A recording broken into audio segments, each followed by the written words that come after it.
Hello, you beautiful nerds. Welcome to the Drunk Banthas podcast, where we talk about sci-fi, fantasy, horror, and all the popular art that we love. Also, we do it drunk. Mostly drunk. Always encouraged, but never mandatory. But we take it. We pretty much take advantage of it every week. I am your host, Jedi Master Grayson, and I'm joined as always by my co-host and brother Bill. How you doing? I'm doing pretty good, man. Actually, I'm doing great. You know why? Why is that? Because everybody's here together now. Everybody's here, man. We got. Yeah. Come on, man. Come on, make some noise now. Make some noise now. Yeah, we got our buddy Alberto Facone back in the building. Welcome back. Thank you. Just got out of prison, then rehab, then, dealing with all that Gotham shit. Just took some time. Had a slight drop addiction. Went into rehab. It's easy to get hooked. Don't mix those up with your regular eye drops, or you know what? You're just another cautionary tale, guys. Just another cautionary tale. We should have learned it from the first episode of Cowboy Bebop, but we didn't. Oh, nice. Solid reference. All we are is dust in the wind. If you guys haven't guessed, we are really excited about tonight's show because we are talking about the Penguin. We are talking about Lord of the Rings of Power. We are talking about Agatha All Along. And as always, we're talking shit. Mostly. Almost primarily, we're going to be talking shit. I do want to get some plugs out of the way before we get into the nitty and the gritty. Just want to remind you guys that we have a brand new episode of Does It Hold Up? I know it's been a long time since we done left you without some bullshit to step to, but now we are back in effect. We are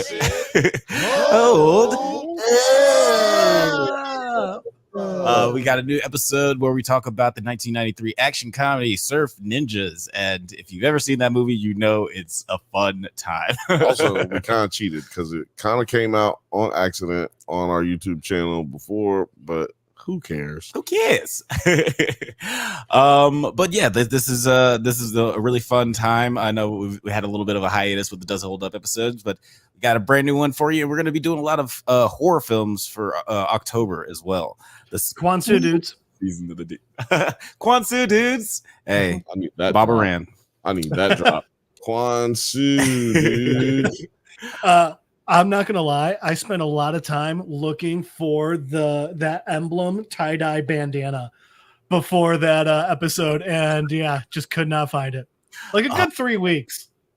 That's time well spent. He was like, I'm going to some little some child who's in a sweatshop really feel accomplished today because I'm gonna buy scarves. I will be the reason he gets those that bag of chips. That's cool,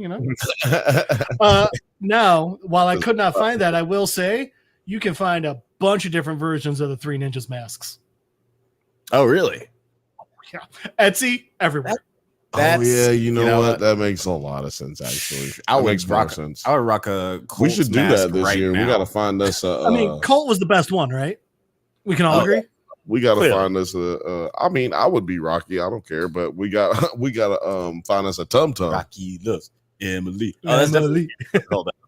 No, I mean we got to find us a Tum Tum so we could do it for Halloween, fool. Oh yeah, who could be our? Yeah, we can find a Tum Tum. Producer P. Tum Tum. That's the only thing. Producer P. I'm trying to get a Grinch outfit, not necessarily for Halloween, but for Christmas time for sure, so that me and Penny can be the Grinch and Max. Oh, that'd be good. Great. Perfect. You know that movie gave Jim Carrey claustrophobia? I did hear about that. Yeah, because just the suit's so confining. Mm-hmm. That's crazy. I can imagine being in like just a human condom, like full body condom. Yeah. You could tell Jeff's back on the podcast because it is not even 5 minutes and we've already talked about 2 movies that have nothing to do with tonight. Baby. But yeah, let's go ahead and get into it. I'm it's going to be a very loose show today because I rushed to get in today, or get all the notes together today. So not sure what we're going to be talking about first. as far as the shows. Oh, I know what we're gonna be talking about first. Don't worry. It's okay. But where are we? But where are we going? fuck all that. But as far as the shows, I know what we're talking about first. But we always know what we're talking about first on the Bantha. On the Drunk Banthas podcast. We're doing Jeff's comic book. Oh, wait a minute. Hold on. Wait, you deserve a better one than that. Hold on. We're talking about Jeff's comic book corner. Ooh, yeah. That's right. We're passing by Sesame Street, going through Fraggle Rock, and stepping by Jeff's comic book corner. Jeff. I can go twice as high. All right, that's enough before, yeah. LeVar wouldn't do that to me. Don't fuck with Kunta. No, yeah. LeVar wouldn't do that to me. See, that's where you missed up. Jordy don't treat me like that. I had to read a script the other day, and it said the description for it was LeVar Burton, Jordy LaForge style. And then the other style was one of them characters from Brooklyn Nine-Nine. So wait a minute, I was supposed to be a combination of these two. What character from Brooklyn Nine-Nine? Like the dumb cop, like the fucking ditzy, dumb, fucking weird cop. Oh, the short, weird dude? Yeah. I think I know you're talking about, Wait, him mixed with Jordy. Boyle and Jordy. I have no idea what was going on. I just was funny and I talked like myself. And so I think that's a good call. Yeah. Use that. I said, I don't know what they want. But yeah, Jeff, let's get into we are hopping back in to the 20, I believe it was 16 Static Shock. Although I believe I have to say this every time because I keep forgetting, it's just called Static. So this one starts with on the Hawkins front porch and some just random people being like, Mr. and Mrs. Hawkins, can we speak to your son? And it zooms out and it's the men in black that we saw at the end of the last episode who were kidnapping the kids from the school. And shocker, none other than Francis.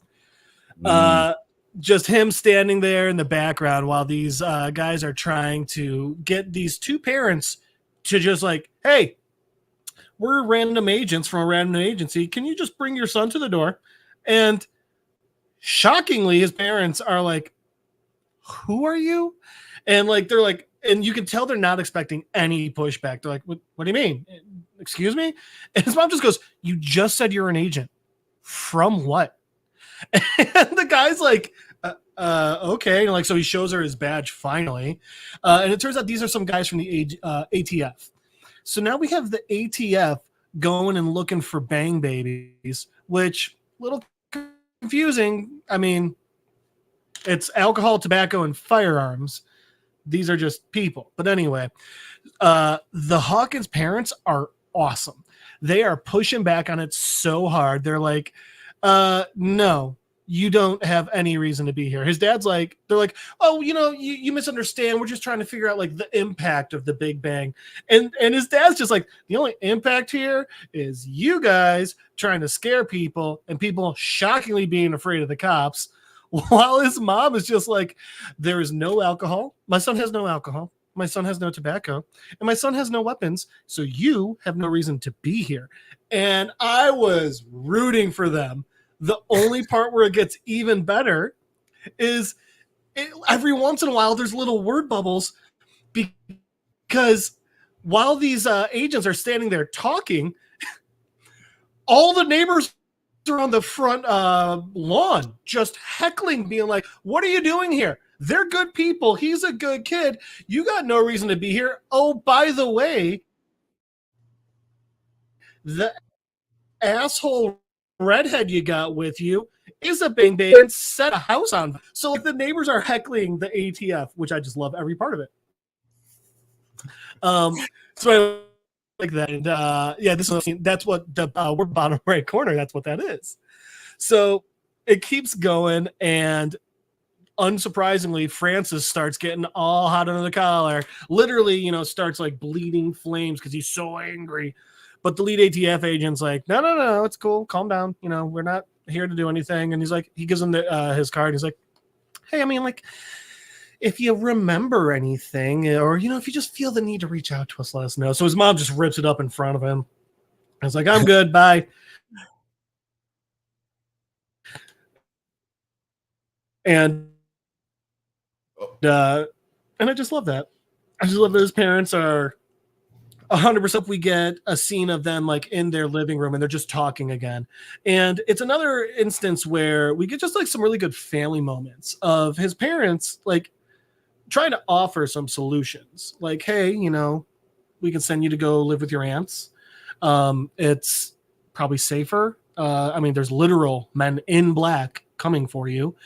And Verge is like, no, we can't do that. And you know, he points out, you always taught me like this is the community has its back. The community has all of our backs. How can I turn my back on the community when like people like me are getting kidnapped? Bang babies are the ones who are in danger here. You raised me better than that. Like, the community's here for me, but I have to be here for the community as well. And I really love that part where, you know, it's kind of cliche in comic books and superhero things where the kids are like, well, I have to put myself in danger because you raised me right. And the parents are like, oh, I wish I didn't raise you so well. So I just love seeing that. Yeah. So we go through that, a bit of back and forth, you know, Verge and his parents talking and just like them trying to be like, well, it's different because, you know, we care about you. And then he's like, yeah, but, you know, it's not like I still have these powers and I have to use them. But then we get a really interesting part. His mom is actually saying like, okay, but nope, sorry. I was thinking of a different part. So next up, we see Verge in his room and he pulls out the bag of science that he took from Metcalf's place. And he starts working around with it and he finds like, he calls it kinetic sand. And he realizes that this kinetic sand, he can manipulate it with his electricity. So he starts like forming, like he forms like a cool, like double-sided pyramid out of it, like a 3D diamond. Yeah, that. He realizes he can shape it around himself to form like armor and stuff. And he realizes the second he stops a current, it just goes inert. So, you know, between that and you know, just him getting ready, like we see him getting ready for what he's gonna eventually do. So he starts suiting up, and while he's suiting up, he's just like, he ends up calling Darius, and like, so we see Verge like getting ready to climb out the window and go like, fight crime. And Darius and him are talking, and they're saying how while the ATF took all those bang babies yesterday, they missed something. And what they missed was that she had a smartwatch on. So this is showing, you know, like how he's finding them and like knows where to go to check on them. But also like he's starting to like form a team, you know. He's got Darius there, who we saw is just like a nuisance earlier, just trying to be like, oh, I want to just record everything. But no, he's actually giving it. He's Ned. He's the guy in the chair right now. So right when he's about to get out, go out the window, he gets interrupted by his sister, Sharon. And she's standing there and she starts talking to him.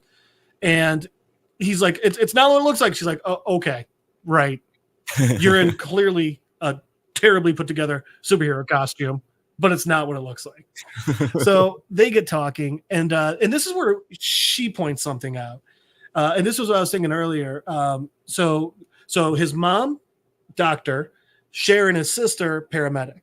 So what Sharon's saying is it is different because the other day, like she's talking about this bang baby she met who like when she gets emotional, like she makes light images or like creations of light, like not hot, but just bright.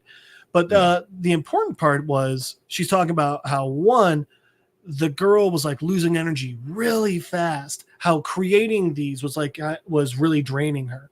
So she's got this coat filled with glucose tabs so that if Virgil starts, you know, feeling, you know, lightheaded or just out of energy, he can pop a few to energize right back up, which we saw in the Flash TV show.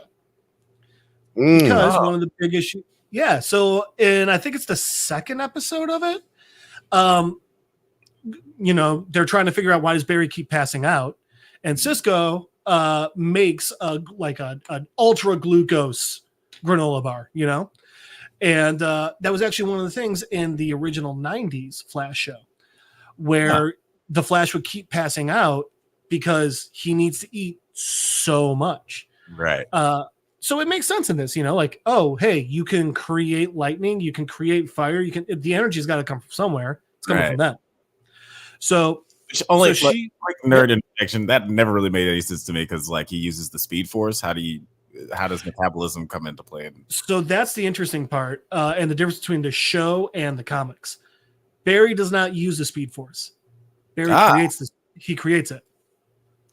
Barry's running creates the Speed Force, which is actually also why in the comics the Reverse Flash can never kill him, because he can't have a reverse Speed Force if he can't feed off the Speed Force.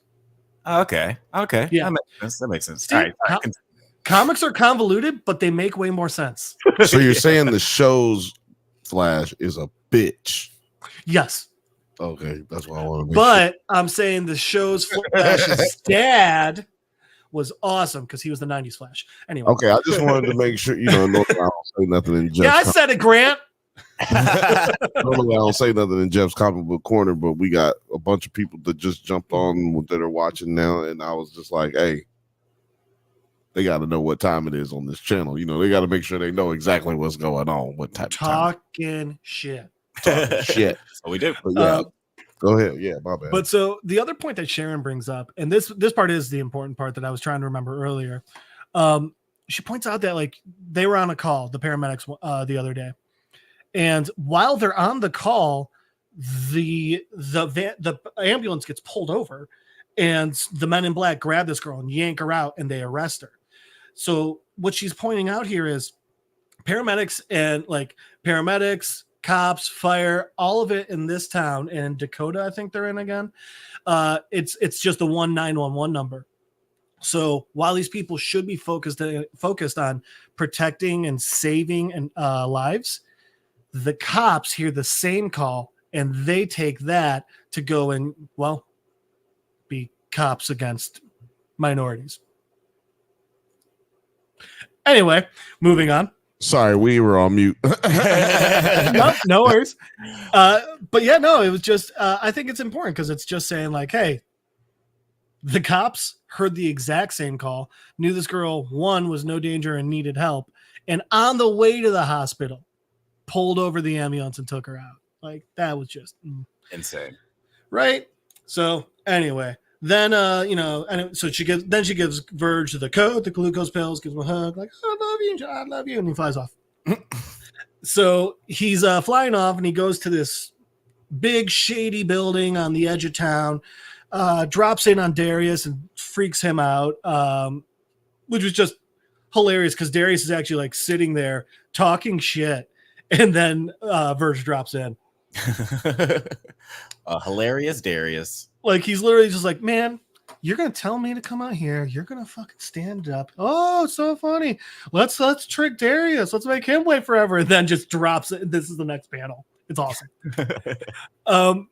So Darius and Verge are talking, and Darius is like, all right, like, and they get a bit of a reconciliation here. Verge is like, yeah, I have noticed. I've been watching your podcast, and you've been, you've been backing off a bit from just the like, hey, let's get all the attention, and you've actually been trying to help and get the word out and everything. So they get a little reconciliation. And then, Virgil's friends, Frida and I forget the blonde kid's name, they walk up, also dressed like superheroes, but looking better than Verge, which I think is really important to point out. Because on every cover, I love Static's outfit, and yet he's still got this shit one. I'm assuming issue 6. Anyway, so his friends show up, and Virgil called them, but his idea was like, leave them outside while he goes inside. And when he sends Bang Babies out, then they help him. And they're like, are you stupid? Like, you knew we weren't going to just wait outside. We're coming with you. So Virgil's like, oh, fine, okay.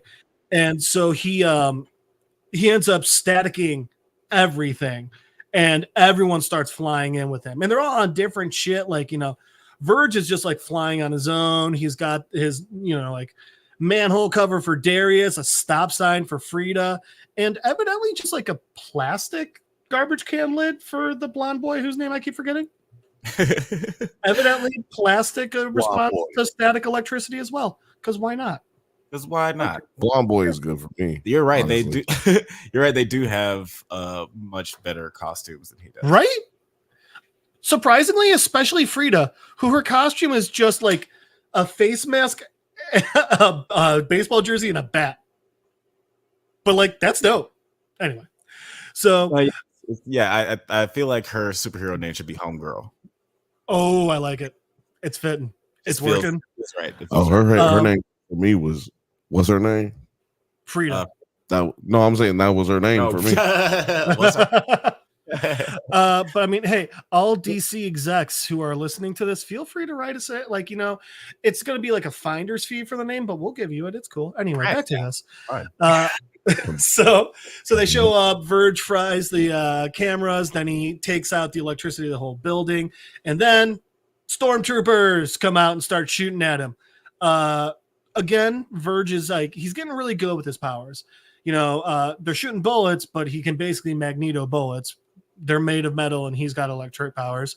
Yeah. So he takes care of them real fast with a I like how he said real cheesy Magneto bullets. That's fucking amazing. I mean, right?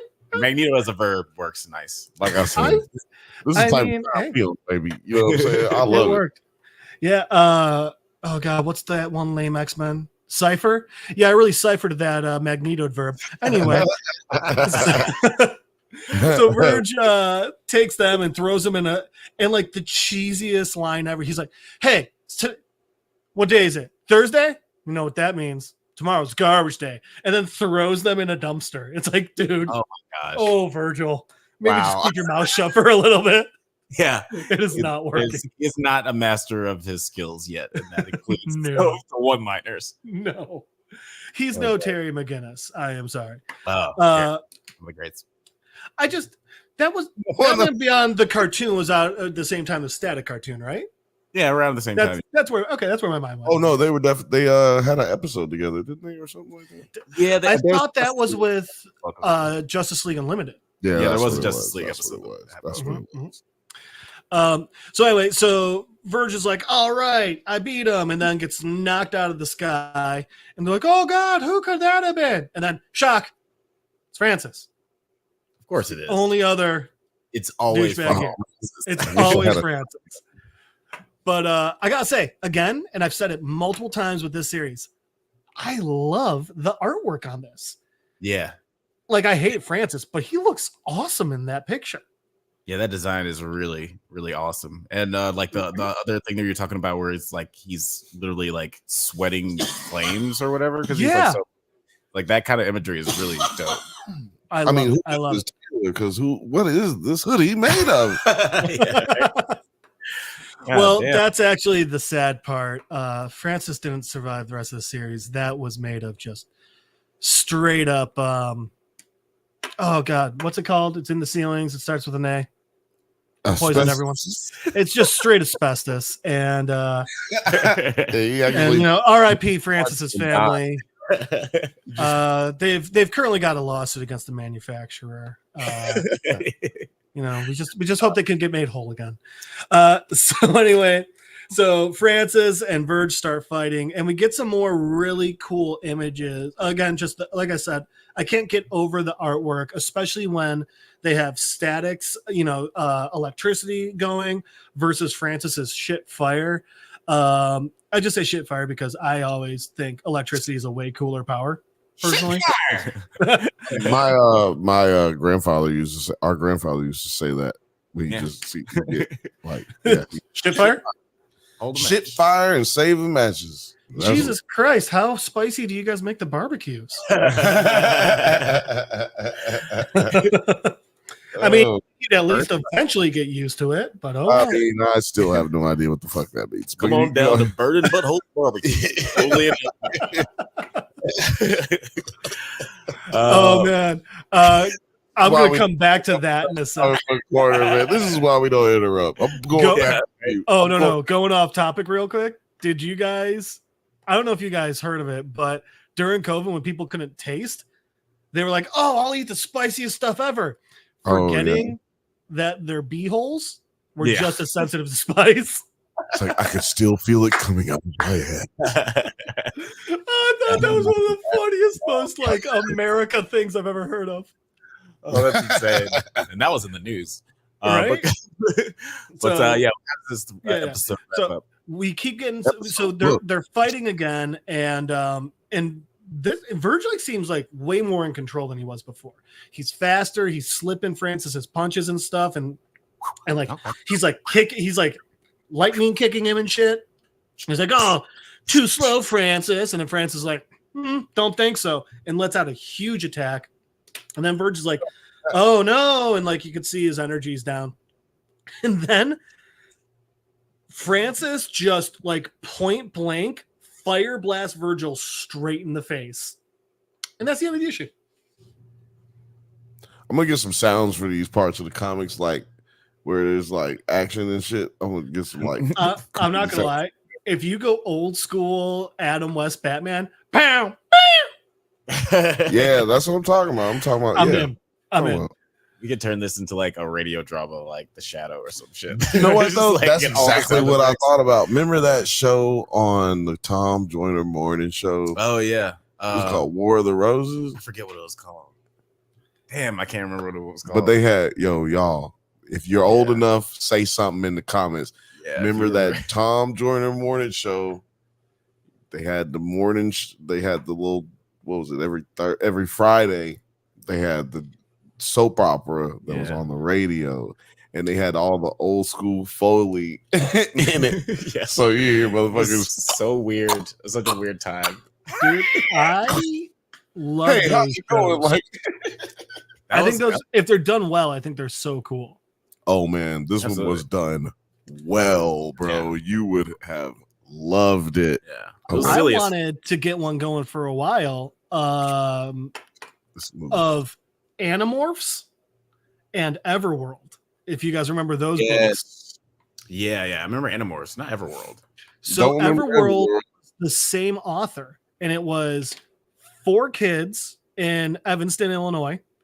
They see their friend Senna. She's like, they wake up and they're all drawn to Lake Michigan one morning, and she's standing on a dock, and then the world just rips open, and a giant wolf grabs Senna and takes her into this rip, and they all wake up in this other world. Perfectly normal. So what it is all the old gods, every single one existed. And when people started believing in them less and less, they created their own world, Everworld. And they all went there, and they brought a few followers with them. And one of their friends got dragged into it. And now these 4 kids are trapped in Everworld. But then when they fall asleep, they're also in the real world. So they're living 2 lives, dealing with every god you can think of. And then like, shit, I still got to pass my math test. It sounds very Leonard the Lost meets Gods Behaving Badly. I wanna watch that. That sounds cool. It's pretty good. That wraps up Jeff's comic book corner. Let's get into all the TV shows. First of all, there's a lot to get into. I forgot to tell him just real quick. Gers and Purrs suggested she's new-ish to the channel, and she suggested a book the other day. What was it? I can't remember. It was something 1979. 1979, something 1979. I have it in my Amazon wish list. Girls and Purrs. Comic or book? It's a comic book. It's a comic book. Cool, I'm in. It's in the vein of what we've been doing so far on the comic book corner, or what you've been doing. I've been sitting here, and I hit buttons. That's what I've been doing. But I also like that the original idea was this was going to take 10 minutes, and I don't think I've gone less than 23. We had 7 minutes before you. We were like 7-8 minutes in before you even started. So and we just hit 30. What up?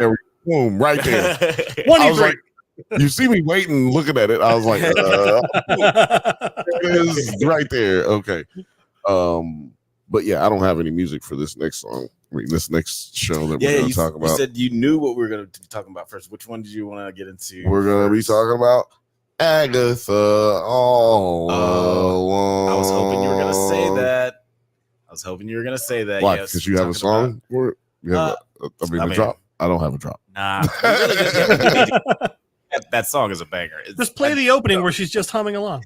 This show. Was that the Agatha All Along song she was humming in the car? She was actually humming the witch song that they sing at the end. Oh, okay. That makes more sense. All right, back to it. And speaking, as you can see, we were talking about Agatha All Along, the new Disney Plus Marvel series. It's been has a long road to production. It actually had 3 different titles. I think Agatha Coven of Darkness, 3 before this one, right? And they went with the obvious 4. choice. They went with the obvious choice, Agatha All Along. Like, why mess with a good thing? They probably had people coming out of each little test shoot, test, and then they probably had them all going, "Yeah, it was Agatha All Along, right?" That's the name of it. Yeah, man. Agatha All Along is one of the best shows I ever seen. They're like, damn it, they keep calling it Agatha All Along. This kind of shit black so they had. It was like, it's Agatha All Along. It's like, that's not the name of the show. It's like a nigga tell you his name is Mark. White boy tell you his name is Mark. Anybody tell you his name is Mark. That nigga Marcus. Forever. Yeah, like Secret Invasion. I'm sure most black people were like, Nick Fury. I'm going to watch Nick Fury. 5 different titles? 5 different titles? Yeah. It went Agatha House of Harkness, which was the one I had remembered hearing. Agatha Coven of Chaos. Agatha Darkhold Diaries. And thank God I didn't go with this one. Agatha, the Lying Witch with Great Wardrobe. What? The Lying? Oh, gosh. I see what they did there, and it's terrible. Yeah, I'm so glad that didn't get out. Wow. But yeah, thankfully they pivoted. I would have left the studio if they had stuck with that one. Now I would have been quiet. I would have left the studio. It's like, all right, guys, I think this is a sign that I need to leave. Yeah, no, there's no coming back from that career wise with a fucking stupid ass show title like that. Oh yeah, that would have been bad. And they brought back Jack Schaefer, the writer for WandaVision. But let's get into the initial thoughts. Like, Alberto, what was your initial thoughts on Agatha? Initial thoughts? So I think it's only fair that I say I did not want to watch this. I'm not necessarily marveled out, but I'm Marvel showed out. So if it weren't for if we weren't reviewing it, I would not have watched this. And that would have been a mistake because this was awesome. Oh, I really enjoyed it. Ooh. That was the wrong button. Okay. So you enjoyed it on the whole. Bill, what about you? What were your initial? I have been waiting for it to come out at bated breath. No, not bated breath. That sounds like I'm cranking down. I've been waiting for it to come out. It's a good show so far. I was excited about the 2 episodes. But I was excited about it coming out because I thought now we're gonna have something to talk shit about. I love hating on TV shows, Alex. You know, I found that out the other day. Okay. I hate them. I hate TV shows, man. I hate them because, you know, they could be better. Right. Where's the shows that we had back in the day, man? You know? But anyway, they do great. They're doing good TV with this one. It's good. Well, so far. I mean, but also, we have had trouble with Lord of the Rings, and that shit's rated amazingly. So, but but Ophelia says, I don't know how many more of these Disney shows I can do. I do not. And basically, that's our same sentiment mostly. Yeah, and I was not excited about this show, even though I loved Catherine Hahn as this character on WandaVision, and WandaVision is one of my favorite Marvel shows they have. This character, I haven't seen her in anything else. But. I mean, you've definitely seen her in some stuff. Like you have seen her in other things. She's got range, dude. Like Step Brothers. She's the creepy blonde wife in that. Yeah. Have you seen The Goods? The Goods. She's a great. The Goods. Bad Words. Dude, she's been in so many things, and again, the range on that woman, dude, is insane. Well, she's killing it. Yeah, she's killing it. But I really enjoyed these first 2 episodes a lot. Like, I thought that the first one was what? Across the Spider-Verse, or I'm sorry, Into the Spider-Verse. She voices Doc Ock. Yeah, she's Doc Ock. Yeah, that's right. And the Spider-Verse. Forgot about that. She was great in that too. But yeah, I thought these first 2 episodes were really good. A lot of really great cast members. Like, I can't wait to get into the cast of it all. And yeah, I dare say that I might love this show so far. Shit! I have to start thinking about put that thing away. But I really Stop it. And it's no small even part. Though it stars so many women, that's surprising. Very surprising. That's why I think he's a liar. But we'll see.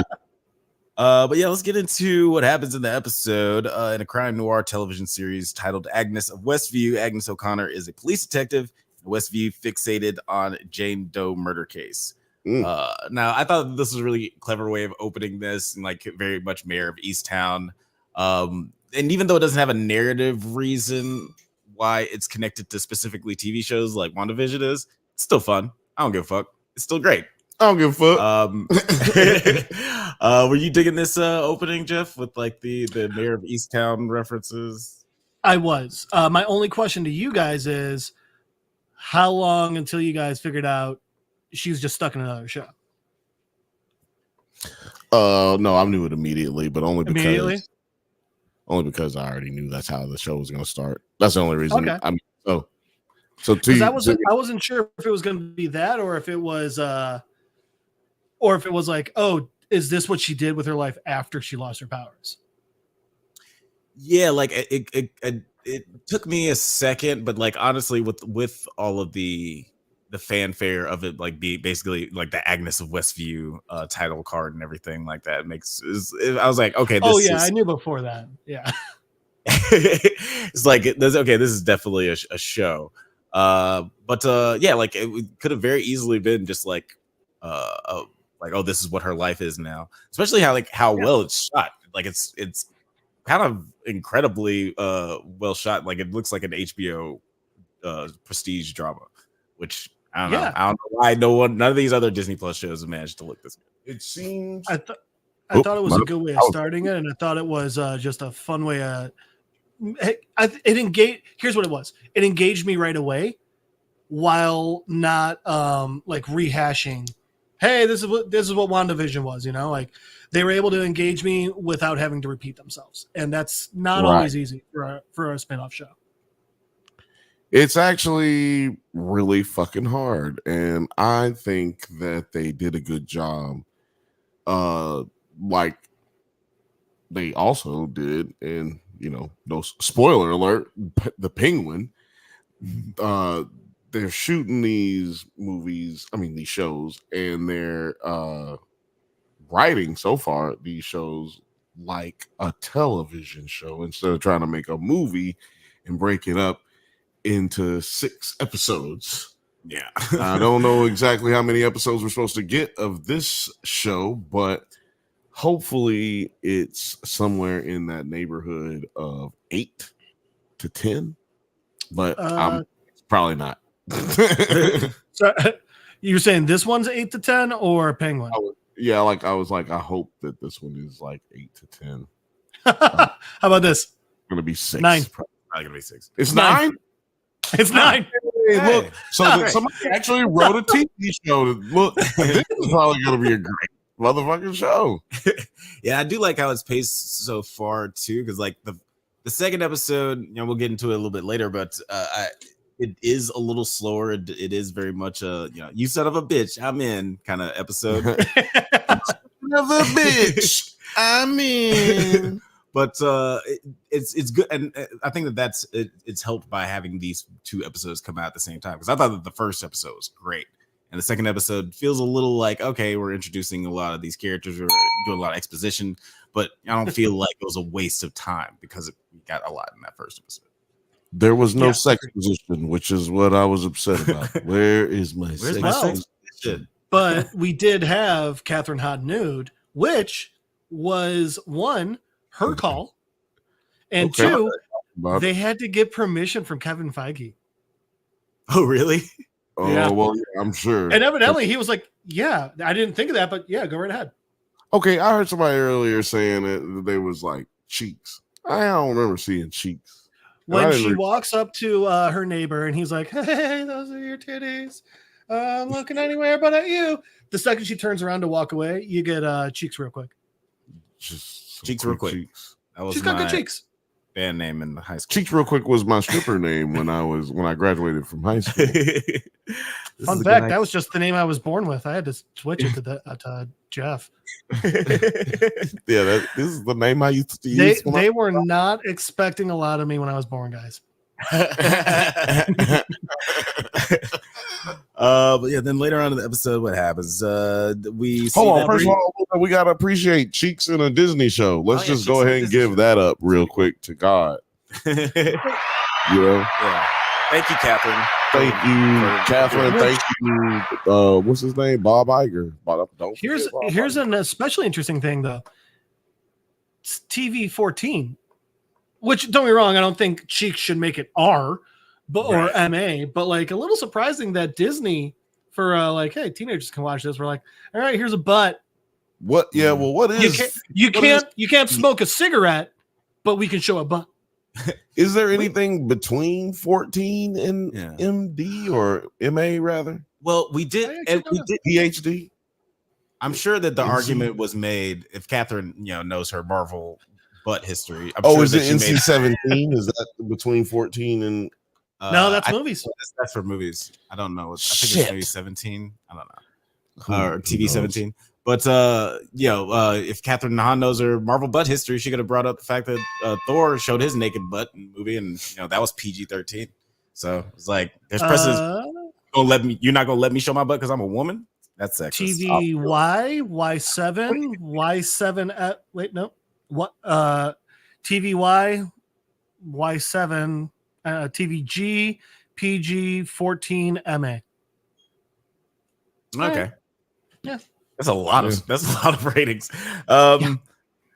Yeah, then as we mentioned, Agnes after a while she comes out of her the spell that Wanda had over her, and it's because now that Wanda is dead, the magic doesn't have as strong of a hold on her. Stronghold. Well, and because her Parks and Rec co-star Aubrey. Oh yeah, Aubrey Plaza is in this movie. Yeah, as Rio Banal. She first shows up as the FBI agent in the Westview TV show. When they were in the Westview TV show, I was actually for a while thinking like, okay, if they're sticking in like the TV show and it's like Agatha trying to break out, I was like, I wonder if that's supposed to be young Agatha trying to talk to current Agatha to break her out of the spell. It wasn't that. It was not. Spoiler. But I did. I've always loved Aubrey Plaza. I didn't know that she was even in the show until I watched it. But she's great, and she's obviously some sort of adversary to our Agatha. They have a jilted past that they don't really get into too much here, but she does mention that she deserves to die, and she hopes she burns in hell. What do you think of the character of Rio Vidal, Bill? Short. Exposition, no sex position. Except I heard Black Gay Comic Book Geek, shout out to Michael. I heard him say that was maybe a little queer baiting in that. Some type of relationship or something. Now, I mean, look, I don't know. That's not what I saw, but let me lead to that line of thinking. Now that's what he said. Now he had a whole different kind of conversation around that. But with that line of thinking, I feel like basically her entire existence for episode 1 was just, I am gonna tell the viewer everything that just happened. She explained all the first season of WandaVision. Yeah. She explained everything that they have, like, kind of explained that they have a relationship prior to this, and that we got basically like the 12 night, like, what was it? The Salem 7. No, it's the Salem 7, but what's the one in the Christmas Carol? Christmas Carol. 12 Days of Christmas. 12 Days of Christmas. The people who come and get you, the spirits. Yeah, I forget what, like, they had 5 spirits. Was it 4 spirits or something? There's 3 spirits. Yeah, well, technically 4, because his old business partner comes to him and is like, "You will be visited by 3 spirits." So Marley and Marley. That's the only story I know. Christmas Carol. To what you were saying, Bill, Catherine Hahn has actually been quoted as saying she has said, quote, "This will be the gayest Marvel show." Okay, I'm for it. Well, because I felt some sexual tension between her and Aubrey. We do have a kid who, I mean, he seems like he's gay in this show, so we already got that. Oh no, we know he is. The phone said boyfriend. Oh yeah, that's right. We definitely got that confirmation. But also, so right there, in my opinion, boom, gayest. But yeah, already twice as gay as right. I mean, right. I mean, clearly that's not going to be it. If that's what she said, like, you don't say that if that's all we're going to get. It just says boyfriend in the phone. It's like, they've done it. They've moved the bar. The world rejoices. Right, homophobia is over, everyone. Electing Obama. It's like electing Obama. Yes, damn it, I was just gonna say that. It's over. We did it. It's over. We did it. We did it. But Told you we'd do it. But yeah, like speaking of the tension in between, I just can't imagine if you just walked into this show right now. Yeah, it's like, oh, you don't know what you just no idea what the fuck is going on. Speaking of the we're tension just talking Disney. Between Vidal and Agatha, she mentions that the Salem 7 will soon come after her. But banging. That's a good name. Salem 7. Continue. Salem 7. Yeah, it's pretty good. Just talk over me. Name. After Vidal, they were dope. Yeah, they were really fucking scary. Yeah. I saw him in concert once. But they opened for 7 does. After Vidal leaves, Agatha is unsure about what to do about the teen she actually kidnapped under the influence of Wanda's spell. Now there's a lot of confusion. Like this, you saw him with 7 Dust. I was gonna say I saw him with 10 years. I was like, that sounds like the Princess backing band. Princess backing band. I'm just gonna keep going with bands with numbers is all I was gonna do. But I'm sorry, I couldn't think of anything after Third Eye Blind. 3 Doors Down. 3 Doors Down. Third Eye Blind. Oh, man, we could just keep going. But anyway, that's the worst concert ever. Or the best concert ever. I don't know. But that's pretty much all that happens. Followed closely by all the different location bands. Well, how did you feel about in the first movie? I mean, Asia, Chicago. The first episode, one thing that did happen with the kid, the little sidekick kid character, she asked his name is literally Teen. Yes, because she asked him his name, and his little face gets all stitchy faced, and he can't say nothing. Yeah, and when she tried to tell about his life, he did not. Like, it wouldn't allow her to hear it or whatever. Now, it hasn't happened in front of anyone else yet, so we don't know if it's just something that can affect her, or like, can he just not tell anyone about himself? Has he put a spell on himself, or someone put a spell on him? Yeah, I think personally, Agatha. Right. Or is that the case? But I think personally, that's the reason, regardless of what the answer is, I think that's the reason she's letting him tag along. Oh, yeah. It's the mystery. She's curious. Like, yeah. What like, the what fuck is going fuck? on with you? But yeah, how do y'all feel about that little dynamic that they've created so far? I mean, yeah. Sorry, I'll let you. Alberto. I was just gonna say, I mean, he's clearly the big bad, right? He's the big bad all along. I mean, like, he's not letting her figure out who he is so that he can get her more powerful, then he can take her power. Oh, that's an interesting theory. I have not heard that one, but that would make a lot of sense, especially for these kinds of shows. Like, pretty much that's what Agatha did in the first right season of WandaVision. But that's an interesting theory. These theories. I've also heard the theory that this is like Billy that's been manifested out of Wanda's son, manifested out of magic. That's why there's like some sort of witchery around him, but I don't understand. I can't think of why. I gotta make it. There's got to be. That could then be Wanda trying to get Agatha stronger, so Wanda could steal Agatha's powers. Because remember, the whole thing is no one survives the Witch's Road. So if Wanda could like keep an eye on her, see if she survives it, steal her power, and then try and make her sons again that way. Yeah, I could sort of see that, and there's obviously a lot of tongue in cheek in the first in the opening scene of the first episode. Talking like, nasty. Is she dead? Is she not? What? Sorry. Like it's kind of left up in the air. But I'm talking about. I apologize for my conversation and speak. Okay. Because I've been doing a lot of reporting on Diddy stuff for the Bantha Bunch show every Thursday at 7 p.m. Pacific time. Mm-hmm. So everything sounds freaky when you say it. So that's what happens. I apologize. Everything in that is freaky. Look, man, I'm sorry. Oh, hey, here's a nice bouquet of flowers. Careful, they were up someone's ass. So I just apologize.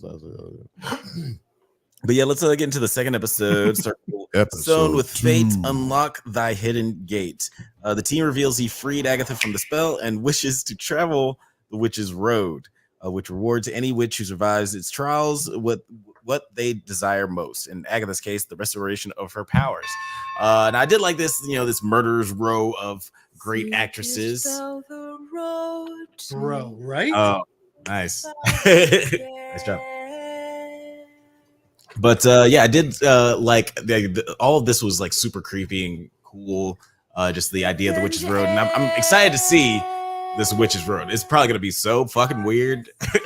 But what did you guys think of like this coven that Agatha puts together? Man, this shit was patchwork of craziness, right? It's like you said earlier. This is like son of a bitch. I'm in. And we get the next person, and we get the exposition of all, each time. It's like, you know what? I think it was a good way to do it. Only because I would have thought it was corny up until we know that the other witch that they need is Aubrey Plaza's character, but she ain't going with her. That bitch trying to kill me. And also, last thing I want to do is have to go to her for some help, regardless. Right. It's like, I don't think she's going to kill me, but last thing I want to do is ask her for help. Because then I'll have to have her on the road, talking shit, acting crazy the whole time, thinking she running shit, and I'm running shit. So I feel like that's the reason she didn't go with her. But then she goes over and grabs Mrs. Foreman. That shit was fucking hilarious because I was awesome for her to go over there and grab Foreman.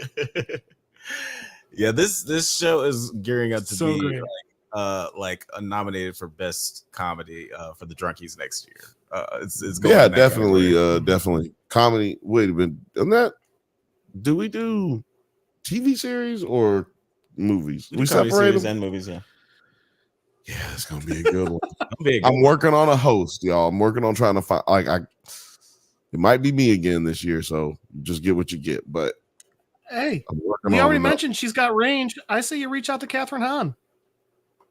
Yeah, You know, friend of the let's show. do it. She's a busy lady, but Mhm. friend of the She is show. busy. We'll holler at her. And I she's will Also, email. I gotta say, I will email anybody. I don't care.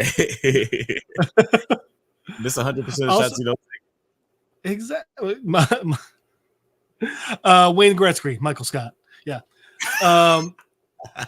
take. I also gotta say, I fucking love Sashir Zamata, and I am so excited to see her in more stuff, and so especially this. Same. Like, yeah, she's great. Been a big fan of hers. She was great on SNL, even though she was only on there for like they use her so sparingly on that show. I don't know why. Yeah. She was always hilarious.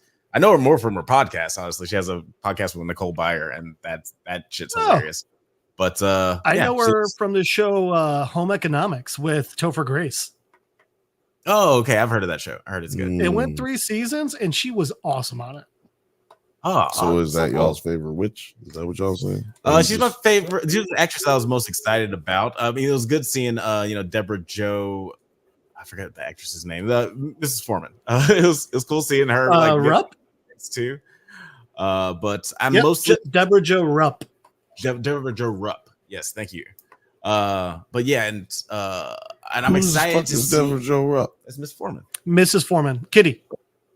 Who the fuck is the other bitch you was talking about? Sashir Zamata, black lady. But is she a witch or something else? Not a witch. No. Oh. Not that I know of. No. But she also does stand up. Yeah, she's a good stand up. She was good on SNL. All right. And I'm just really, really excited about the eventual pitter patter we're gonna get between Laura Michaels must be dead. They got black women on SNL. She didn't last very long. But Catherine but yeah, Catherine Hahn and Aubrey Plaza, I'm excited to see them bounce off of each other. Like that's gonna be really relax. Good. I don't think it's gonna be that gay. You gotta relax. Sorry, I have a headache and it just causes me to try to say funny things like nonstop. By the way, Bill. Sorry. Bill, Catherine Hahn. I did a real quick one for you. Real quick.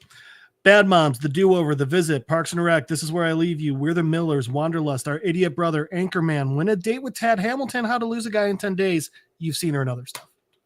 No, I've only seen 3 of those movies. But yeah. Still works? Actually, I don't think it was only 2. I think it's the ones that the Will Ferrell movies. Yeah. Anchorman and Step Brothers. Yeah, she was rolling with that crew for a while. She's like you said, she's got so much range, hilarious and really good at drama as well. But yeah, like what happens next on this fucking show? Not wanting to recruit Vidal, Agatha instead turns to Westview resident Sharon Davis, like we mentioned, who is talented gardener, to serve as the Green Witch of the Coven. As the 4 witches and Davis perform the ritual to open the gate to the road, they and the teen escape through it and narrowly evade Salem's 7. The group then sets off on the Witch's Road. Now, are you guys I'm sure we're gonna see a lot of weird shit. There's a lot of possibilities, since apparently Sashir Zamata's character is like best buds with Man-Thing in the comic books, so we might get a Man-Thing cameo in this show. We might get a Doctor Strange. We might get a fucking Wanda. Is there anybody that you're like excited about seeing, Bill, like that could pop up? Not that the show's all about cameos. Yeah, man. Don Cheadle. I would love it if Don Cheadle showed up. He's like, I don't know some Marvel shit. Yes, Marvel, exactly. Oh, those some Marvel shit. Like, oh, that's a little Mickey reference. You didn't get that one, but yeah, but and little Dicky, he's at the Met Gala, and they're like, "Don, what are you gonna do next?" He's like, "I don't know, some Marvel shit." And just walks up the red carpet. He just walks away. And guess what? His shit just got canceled, so he's just like, "Yeah, whatever. I'm gonna do some Marvel shit. They're gonna pay me anyway." But wait, what was the question? Oh, yeah, like what kind of? Yeah, no, I was cameos. Yeah, I can't really think. I think we might get a Wanda, but I feel like that's kind of obvious. Mm-hmm. but sometimes obvious works, and I think that we might that should be what we get, right? Yeah. Why? Agatha All Along. The title itself is obvious, and they tried to go over all the way around the world, better than all the others. Yeah, they tried to come up with a better title and it didn't work. So why not just straight shoot? Because we've all felt like Wanda didn't die, right? Like that blast at the end, she survived. It was a very well written ending where, like, if Elizabeth Olsen don't feel like doing that shit no more, then you could just say she's really dead. If you have a good story and she does want to come back, then the possibilities are endless. So yeah, I think we might see a Wanda maybe in like the final episode. I would like to see a Doctor Strange. I think that'd be cool. No, I'm sorry. I'm just joking. Actually, you know what? Scratch that. I would want to see Man Thing more than anything because I love that Werewolf Man by Thing? Night. Yeah. What's the Man Thing? Did you see Werewolf by Night? That Halloween. He's Marvel Swamp Thing. Oh no, I ain't see that, boy. Yeah, he's like a mystical creature, and that shit was really good. I don't know. I'd have to see it. Maybe that's what we But do I want him over Wanda? Nah, bro. I want to see more Wanda. Yeah, I would love to see Wanda. Elizabeth Olsen, great. Oh. Like that was her best performance as in Doctor Strange too. Like as that character. Oh my as God, anybody. like, that was her best. Those kind of actors bring the grounded nature that you need in a fucking show about space aliens, magic, and goddamn rich playboys doing crazy shit. You need some actors who can bring it down into a level that that's you can connect with. Absolutely, and they've definitely done that with this cast. It's when I say stuff like that I actually sound like I know what I'm doing. Yeah, it's great cast, great couple of episodes, and I'm excited to see what crazy shit's gonna happen on this super gay show. This wacky show. This wacky gayest show. This was the gayest show of all time. So was it just because of the song? I don't know. I mean, I'm hoping it's gonna get a lot gayer. We'll see. I will say I did like the song because that like witchcraft, like bells, songs. Those are things like actually known for witchcraft. That's how spells work with witchcraft. So I like that they're actually doing stuff like that too. Yeah, it seems like there's a lot of deep lore as far as like witchcraft and references to older witchcraft story or witch stories. Like it's there's a lot to be mined from this. Even if and you could also just see it was just like a silly ass movie about witches, which is I'm really enjoying that part too. But guys, check out the first 2 episodes of Agatha All Along. Let us know what you thought in the comments. We'll move along to our next topic. What should we talk about next? Well, Alex, I'll tell you what we're going to talk about next because I'm running the show today. We're going to talk about the show that everybody's talking about on IMDb, but no one loves it in real life. It's Lord of the Rings. Yeah, that's right. It's highly. I don't know where. I don't know. I made all that up right there. Is that true? People put it in the comments. Well, we did talk about it last week. It's got some pretty good episode by episode ratings, right? Like saying the 7.8. But I said we don't like it, so maybe somebody else likes it. Yeah, and I wouldn't say that. Still can't say that I don't like it because this is probably one of my favorite episodes. Like I did enjoy this one. I'm not even though it had people how you talk off camera. I mean, like I said that earlier too, but just like the fact that they had some like pacing issues, like that they always have, like the problems that the show typically has continued with a show. And the stuff that I really like, it was really elevated. Like I really like the way it ended. But let's get into it a little bit because a lot of fucking shit happens on this crazy ass show. Damn, where are we? Night's Lord of the Rings. Yeah, it opens up where we see our Black Elf again. What was how did you feel about seeing Black Elf back in the mix? Oh, it was okay. I knew I wasn't going to see him again, but it was cool when I saw him. It was fun while it lasted. Didn't get a lot of him, but such as watching this show. Yeah, but it was great to have him back. He's good. Ever so fleeting. Yeah, he be whooping niggas' ass. See, that's why they can't really use. You can't be anywhere where shit matters because he's just gonna fucking end it. Whatever the bad folks was trying to do, he can't run into Sauron because he just gonna kill him. Yeah, he's just gonna whip his ass. And then that's it. That's the end of the story. Because we know that's not the end of this story. So it's kind of hard for me to watch this one. I don't feel like they get, the show in general. I just feel like they're not giving the non-book readers enough to go off of to get deep into it to where I go on IMDb and give it an 8. Yeah. Yeah. Athelius Maximus said in the chat, shout out to Russell Wilson Elf. That's the perfect description of Bruce Leroy Elf. Bruce Leroy in his prime out here. That's what I'm talking about, man. This is the last dragon elf. and I, like I mentioned last week, the Lord of the power Rings, of the globe, man. this show's fight scenes are always spectacular. Like the worst fight scene on here is way better than the best fight scene on House of the Dragon, in my opinion. Man, right? Like even though those fight scenes aren't bad, there's not a lot of fighting on House of the Dragon. Not yet. Yeah, it's a lot of like more big battles and dragons fighting each other and shit. But the this hand-to-hand like sword combat, swordry. Yeah, it's kind of hard to have a battle of the bastards when you can just like fire. Yeah. Not as the machine the weapons get larger and it's like the fight scenes aren't as dynamic, right? And I mean, at least in that sense, right. In comparison, in the comp that we're using here. Now, Alberto, you still haven't watched this show, right? Well, fun fact, no.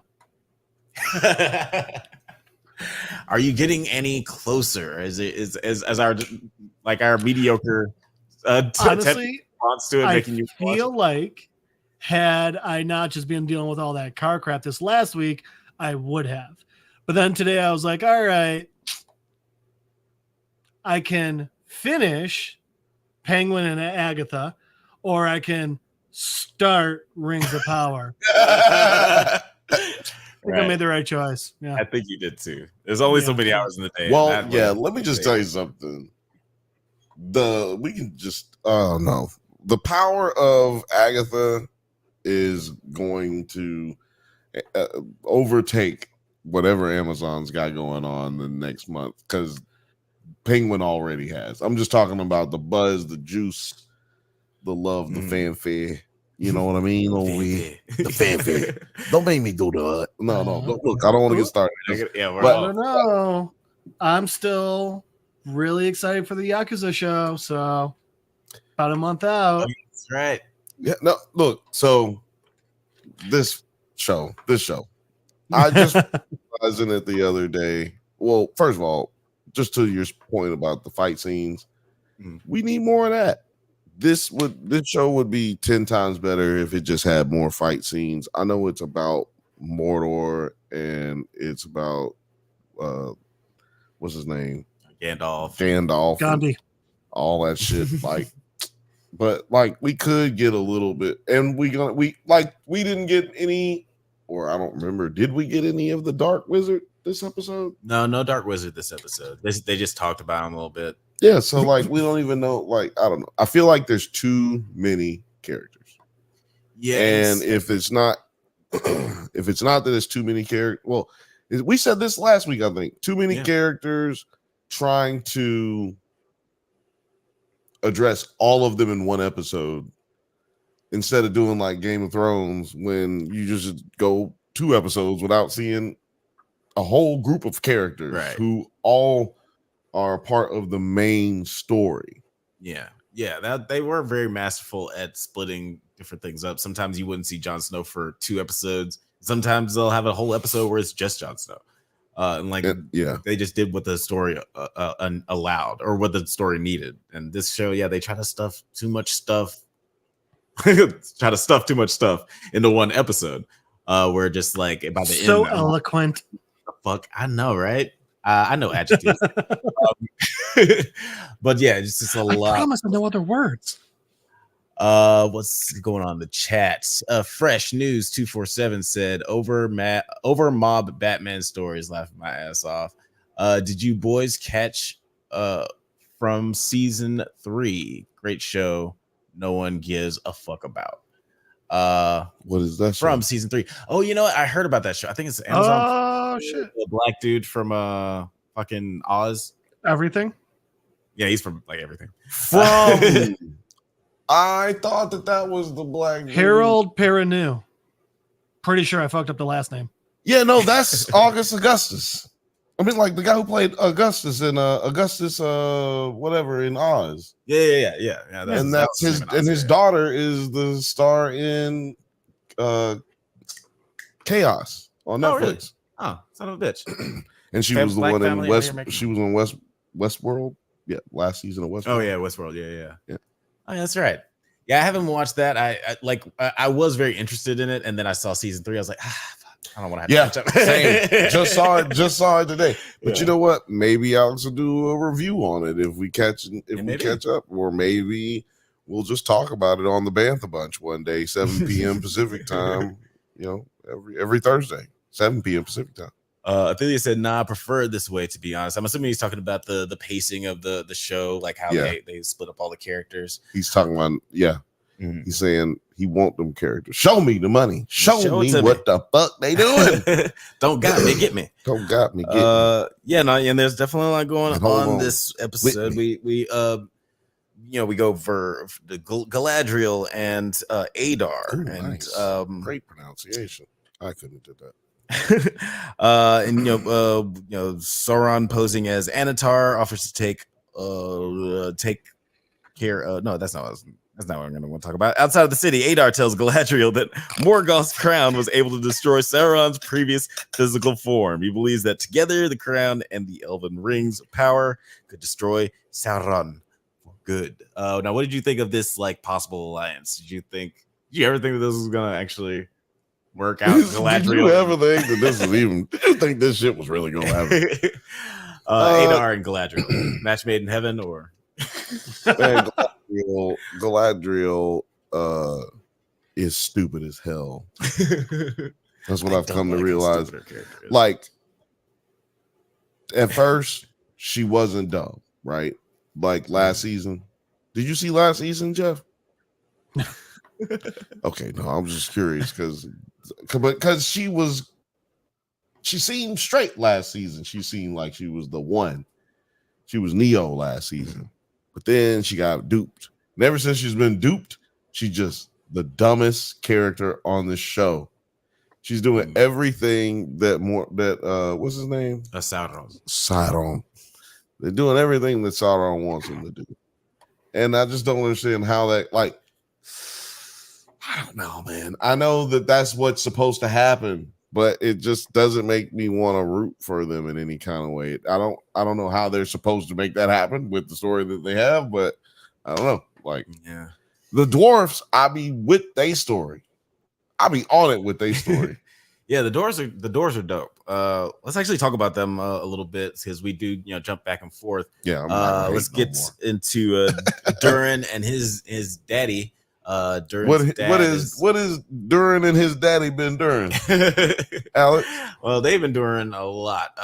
Daddy Durin is being possessed by the ring, and he's feeling himself a little bit. Yeah. Also, yes. What did you think of like this rift that is forming between King Durin III and Prince Durin as he attempts to take the ring of power away from Durin III out of his concern for his influence? Well, man, it's just kind of what we saw coming, right? Like we knew this is going to be a little too much for these people. No one man should have all that power, and these guys are like a quarter of a man. So, who do you think is going to happen with them? It's going to be a lot of corruption. Yeah. We see him basically, King Durin, basically becoming like a arms dealers for weapons of mass destruction. Yeah. He's like, you know what? I'll give you these, but none of you will get them unless you pay me. And then you can rule your realm as long as you continue to pay. It's like, damn, when did this nigga become a gangster? He could have called all these motherfucking capos in around his large ass dinner table to tell everybody, like, look, Do you see these rings? You see these rings? I got these rings. And then tell you something. You want to put your hand out and touch it? I cut your motherfucking throat. Because this ain't your ring. This ain't your ring. This ain't your ring. What you're going to do is you're going to take it back to your boss. And you're going to tell him this is his ring. If he pay me the money that I told y'all to give me. Now, Bobby got flyers for everybody. He got notes for everybody. Got files. Look in your manila folder and look in there.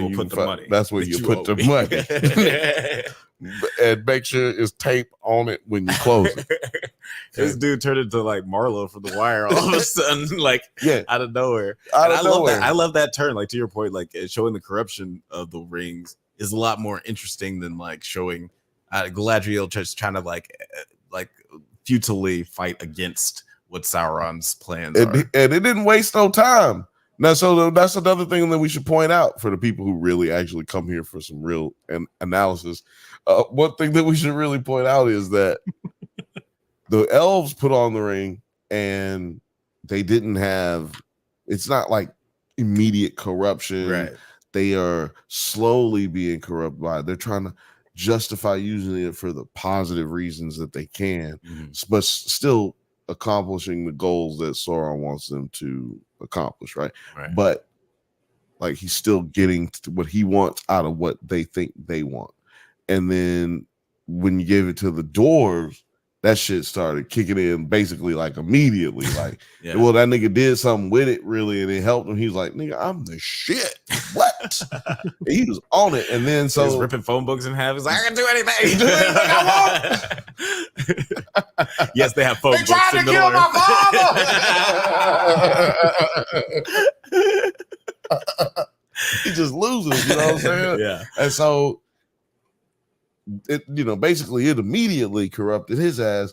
What you think is finna do when they give it to the man?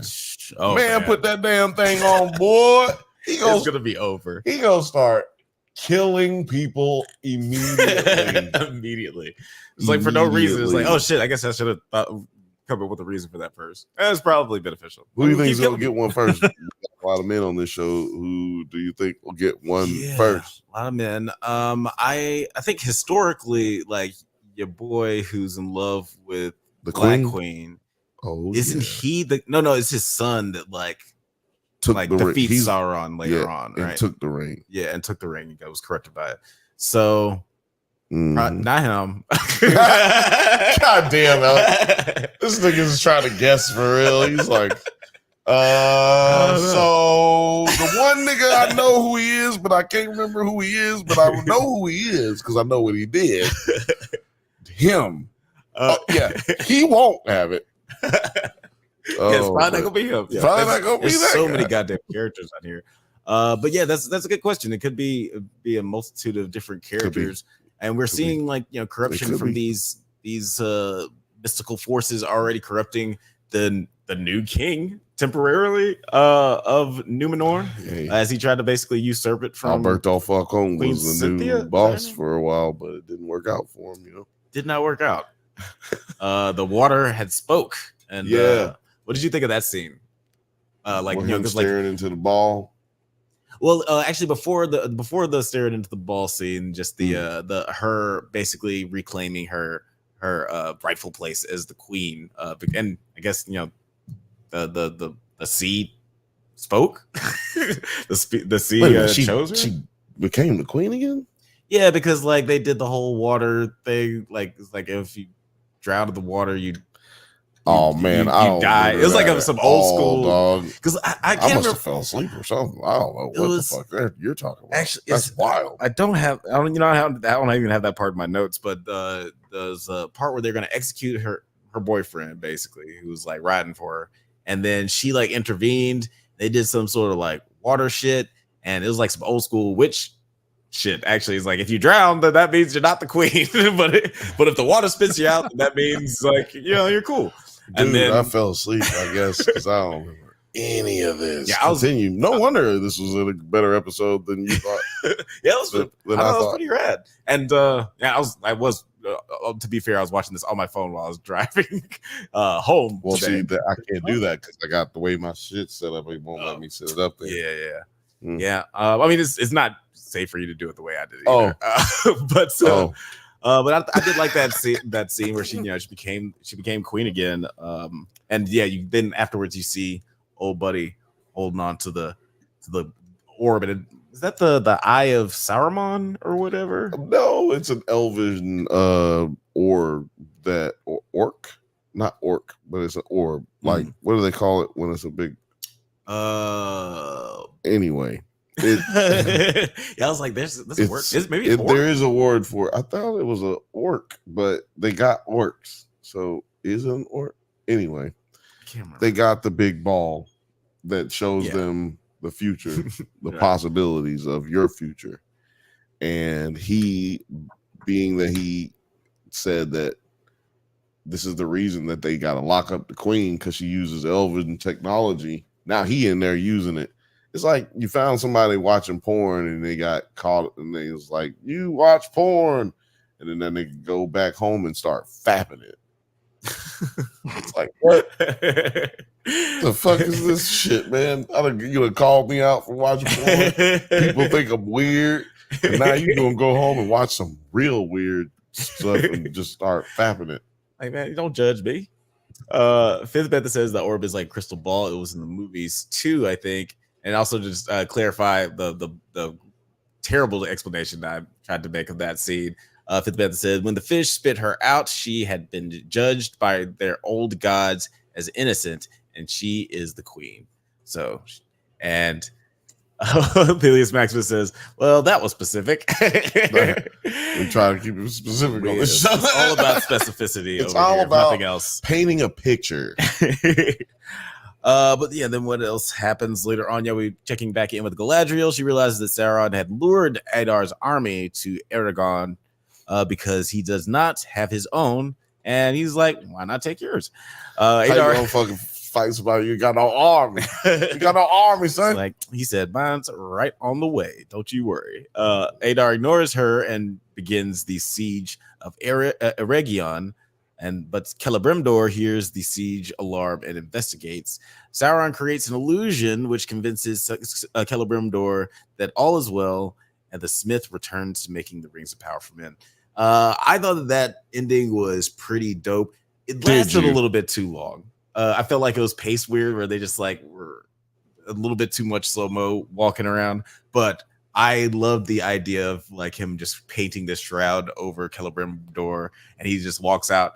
And it's like daytime and their kids playing and like people writing love songs to their lovers and shit. It's like, oh, everything's okay. I thought I heard like devastation outside, but clearly everything's fine. But then he goes back inside and it turns out, the town is being destroyed. The shit has hit to fan. What did you think of that and just like the big ending with the fireball going over the walls? Oh man. I don't think I remember that part. No, I'm joking. No, I just remember Adar. No, I don't remember that part. I don't remember that part, man. That must have been the sleeping part. I think I fell asleep right before. What's her name? Man, I feel like I just watched a breakdown on this too, and I don't remember them saying any of that. Yeah. But that's why y'all come here for the. For this cogent analysis. For the cogent, you know what I was about to say. Yeah. I just couldn't get it. I couldn't get it out. This is not cogent. It's not even cohesive. It ain't no code, nothing. I'm barely co-hosting. But I think that sounds fucking crazy. It was. Hey, I'm like Jeff right now. Like, hey. That sounds pretty fucking wild, but I don't know. I hadn't seen it. Athelius Maximus says, Adar dumb as hell. He walking right into a trap. Yeah, that was. Everybody's acting so stupid. That's my problem. I can't. Like, I understand. I can't fucking. It's me. It's a me thing. It's not a we thing, right? Like, but. I cannot fuck with this show like that. Like I want to. I love the Lord of the Rings. Y'all love the movies. I love those movies. I'm one of the few people who love all the Hobbit movies. That's right. You know what I'm saying? He said, I don't love it. It's like that is true. You do like that is true. He loves him, and I do not. And I think that I just feel so fucked up watching this because I'm like, y'all are stupid. I feel like the nigga in the movie theater yelling at the screen. Don't you go in there. This bitch done went in there. Look at him. Right. Look at him. How you gonna fall? How you gonna fall? It's him. That's how I feel the whole time. Yeah. Like, why is not Galadriel? What's that motherfucker's name? Celebrimbor. Man, yeah, like I said it last week. Have you never been lied to, sir? This nigga is not even lying well. He's like lying, and then he'll be like, you know what? I don't think that you're telling me the truth. You're like, well, your mama thought I told her the truth. Oh, you know what? You are right. You sound like you know what? You might be right. He just uses bullshit and just, I'm right. This nigga would have voted for Trump easy. Billy's Maxwell says write a prequel without making dumb characters for plot. Yeah, I mean, well, what some shows like we talked about Andor a few years ago, and that show, you know, you don't even think of it as a prequel series, but it is sort of a prequel series. Problem with this prequel series is there's canon, there's content, there's actual source material for their prequel. So like Othelia said, how do you do that? I don't know. That's not my job. My job is to come on here and tell you it stinks. No, but that doesn't mean it's a bad show. I'm not enjoying myself. Yeah, it's doing too many things right for me to say that I'm not enjoying it, because like I said, like that the action, the acting, like there's no bad actors on this show. No, not at all. Well, you know, maybe that black girl, but no. I liked her. I liked her. You said no bad actors, and I'm like, you know, there's nobody I've seen who was like, okay, I can't wait to never see them act on this show. like sometimes you watch like that, but that's what I was saying. Like, I feel like whatever she was lacking, it got brought up by everybody else, and it was, you know, there was a lot of guilt. Yeah, now she's dead. No, I'm joking. No, she'll probably show up. She'll come back. She was too pretty to not like, why have her? Yeah. And I don't even want to get into too much of but she's gonna die though, because that's not what's his name marries. Right. So she gonna die. We gotta have her back so we can have a death scene. Yeah, and it seems like they're doing a Jon Snow Ygritte storyline with them anyway. So yeah, she's bound to die. Speaking of ripping off, speaking of parallels of others, bound to die. Bound to die. Speaking of parallel stories, I just want to touch on this storyline a little bit. The Gandalf story where he's with Tom, very much Uncle Tom. he's hanging out in Uncle Tom's cabin. And it's very much easy to just tell that joke. It's actually Uncle Tom's cabin. It's very much Yoda, Luke Skywalker storyline, even down to like he's having visions of his friends, and he's like, I have to leave to go save them, and little Tom Yoda is like, you know, if you leave, you know, you won't be able to finish your training, you won't be able to save the world. You won't get your staff. You ain't never gonna have no money. You never gonna get no bitches. What did you, just like real quick, what did you think of the Gandalf story and the Tom of it all? Is this drawing your interest at all? Nope. It's too slow. Yeah. Like, do not ever have a character going through coming of age, and then he gets to that zenith, and now he's like, if he's gonna have that moment where he questions himself or herself, and they're like, should I do this? Should I do that? If he don't do that next, then why did we just have to go through it? You could have did that next episode. Yeah. Like, why do we have to sit here and go through the will he or won't they, and then only to find out that, I don't know. And he just does or doesn't. Yeah, like it's when you build up all that tension for just like a go this way or go that way, is like sometimes just the decision that is made, just like yes. If it takes too much time, you're like, all right, let's just get there. if we had to, so Very Goku this vibes. is my thing. If we had to have episodes where, like, I think the episodes with Numenor, and the elves and the dwarves, it's good when they have those back when those scenes hit. But then when they try to add the black elf and Gandalf, or the stranger, when they try to add those two, it makes the pacing go down. Yeah, because they're on two very different types of journeys. Everything that everybody else is doing, Numenor and the elves and the dwarfs, it's fast paced. Like we're in a sense of urgency. We gotta have this. We gotta have that. And when we get to everybody else, it's like we're on a slow journey. We're learning this. We gotta learn that. We're trying to find this. We're trying to find that. Yeah. There's no real like, oh, I got it. There's no stakes that we know of really, other than they're trying to achieve their goal.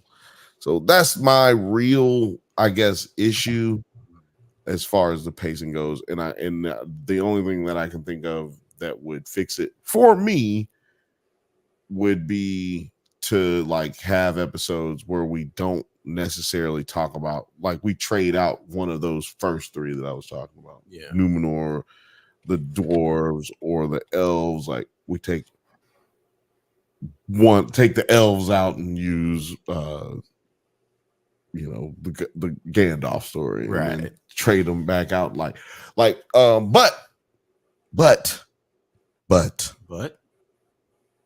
that's just me. You know what I'm saying? And the story I understand, so they're not doing a bad job of that. It's just yeah, it's just hitting me different. Again, yeah, like there's a lot of like it's a weird thing. It's a weird show to talk about because I feel like everything that we said is like really good shit on paper, but just like sometimes it's not executed as well as it could be. Athelius Maximus says old masters really hate it when young niggas have friends. Like, damn, I know, man. Like Tom and Yoda are just out here hating on people having friends. Yep. Just because you like to hang out here by yourself doesn't mean I have places to be. My people need me. Motherfucker wants somebody to come in and rub on his leg. That's what it is. Come on over here. Hang out with you. Okay, all right. Yeah, I can help you with your power bill, girl, but you gotta want to help yourself. But that's pretty much all we have to say about Lord of the Rings of Power, episode 6. Where is he? I didn't think that was a good title for this episode. But guys, let us know what you thought of this episode in the comments if you did watch it, and let us know if you haven't watched it, if you're at all interested. But we'll move on to our not so much.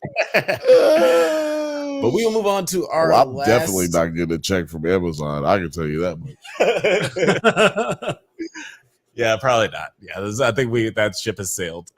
But we're gonna move on to our last topic of the night. We're talking about the premiere of The Penguin, the new HBO Max series that is a spinoff from the very popular Batman film directed by Matt Reeves. Matt Reeves is a showrunner on this show, and it shows like it's very much in the same style. It doesn't seem like a watered down CW version of what we know. But before we get into the nitty gritty, let's do initial thoughts. Why not? Bantha said, "Oh, thank God we are changing topics." Look, next week I'm fine. Othelius. Oh no, and Othelius is ironically out. Have a good one. Right, have a good one, Othelius. Maybe he hasn't seen it yet, or maybe he's just tired. And appreciate anybody else who's leaving right now. Appreciate everybody who's watching. You know what I'm saying? I'm giving y'all all the love right now. Yeah, it's been no secret that the Batman is my favorite Batman movie. But so I was very stoked about this show. I didn't know that. Oh yeah. I was gonna say, really? I feel like we talked about you gotta watch the Pete Holmes sketch. You gotta watch the Pete Holmes sketch with him as the Christian Bale Batman firing the Robinson or the Pattinson Batman. It's hilarious. Oh, that's I funny. got to see that. I've seen him like fire other Justice League members. Yes, but there's one where he's firing the Battinson. Oh, I got to see that one. It's so good. Those sketches are great. But yeah, what did you guys like? Let's do initial thoughts. Were you excited about this show when it came out, or were you, and how I much think you did should like let the Jeff Batman? go since he's had to endure. Yeah, that's right. the Just sitting on the last- sidelines. Let's talk I got about books. It's fine. I read it. It's kind of impressive. I think we got through that in like 30 minutes. Yeah, we got. That was pretty quick. I think that also goes to show how off topic I take us. Anyway, this was honestly I loved the Batman, but I wasn't really that excited for this show either. Just because the Penguin was great in the movie, but I didn't know if we needed an entire show of him. I didn't know, like, it definitely had a feel of like, all right, is this a money grab? Or are you just trying to get some more, by just milking it for all you can? So I was again very pleasantly surprised by this show. And just like with Agatha, I will say, I said with Catherine Hahn, what range? I mean, Colin Farrell and Kristen Milioti, I don't know how to pronounce her last name. They also have. So I knew Farrell had range. I didn't know she had range though until this show. Yeah, because the only thing I know her from is being, How I Met Your Mother. Really. How I Met Your Mother. There was another sitcom where it's like Ada Zelda or something, and her name's Zelda in it. And then there was some other HBO show where her boyfriend was making like implants for human bodies, and she was trying to escape him. Oh, Jesus, that sounds crazy. And Palm Springs, the movie with Andy Samberg, which was actually pretty good. I did hear that movie was pretty good, and I just remember that she was like in a recurring episodes of this show called Mythic Quest. Like she played a small, and she was really, really good in that. But yeah, she was very and good. One episode of Black Mirror. Oh, really? The Star Trek episode. I think somebody said so. I watched it on Thursday when it premiered, and I do the show on Thursday. So I was like, man, fuck it. I'm just gonna go at 8 because it was like I do the show at 7, but it was like it was about to come on right then. It was like 6:50. And I was like, oh, I'm just changing that to 8 o'clock. I gotta watch this shit now. And then I was like, so I'm gonna just talk about it a little bit on the show, spoiler free. And so I'm gonna be doing that every Thursday now until this show goes off every Thursday, 8 p.m. Pacific time. So make sure you come and check us out for spoiler free reactions. Spoiler free. Boring. But what I first had somebody tell us about that. I don't remember who it was that mentioned it in the chat, but they were saying that she was in that. And they were talking about how good of an actress she is. I've never seen her in anything. So she did a good job, in my opinion, being the Hangman. That is her villain name in the comic book and in the show. So yeah, man. Initial thoughts for me were, I was like Jeff, expecting to hate on it not because I didn't like Batman, but it was just because like a money grab type situation. You think, oh man, why do they need to do this? That's who's asking for this, right? Type shit. Yeah, even if it's coming from something that you love. Like I love Dune, but I'm not super excited about the new Dune show that's coming out. No. But money grab. Maybe it'll be great like this. And when I heard about Spider-Verse, I thought that was going to be a money grab. But then that movie ended up being incredible. So sometimes you got to grab that money. Yeah, sometimes these money hungry producers actually put the IP in the hands of people who are going to make good I don't know. My thing is just like, hey, respect the art, respect the integrity. And if you guys don't know about it, the Drunk Banthas have a shop where you can buy plenty of Drunk Banthas gear, shirts, hats. I mean, yeah, just go ahead and peek right over. We'll be right back. You can actually shop while you watch this video. That's actually true. Open up a tab. Yeah, YouTube. Get that? Start a tab. App. No. What are you gonna do? Start. Is that a drinking double entendre? Start a tab. You get the tab on the window. The tab. I can't give you a tab if you don't order anything. Oh man. See, it's not you, Jeff. Yeah, we're just always all over the shop. But yeah, let's talk about episode 1 after hours. Him a lot.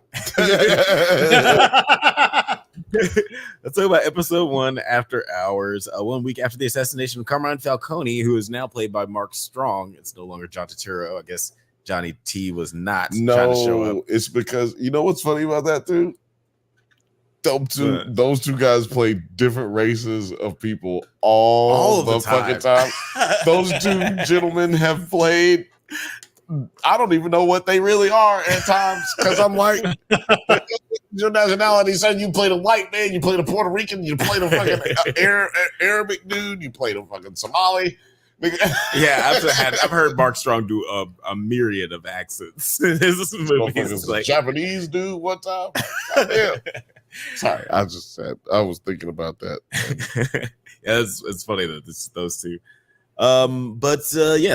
There's obviously this power vacuum with Carmine Falcone dead, and the destruction of the Gotham City seawall. Oswald Cobb is caught by Alberto Falcone, Carmine's son and heir apparent, and he recovers a stash of Falcone's valuables from the Iceberg Lounge.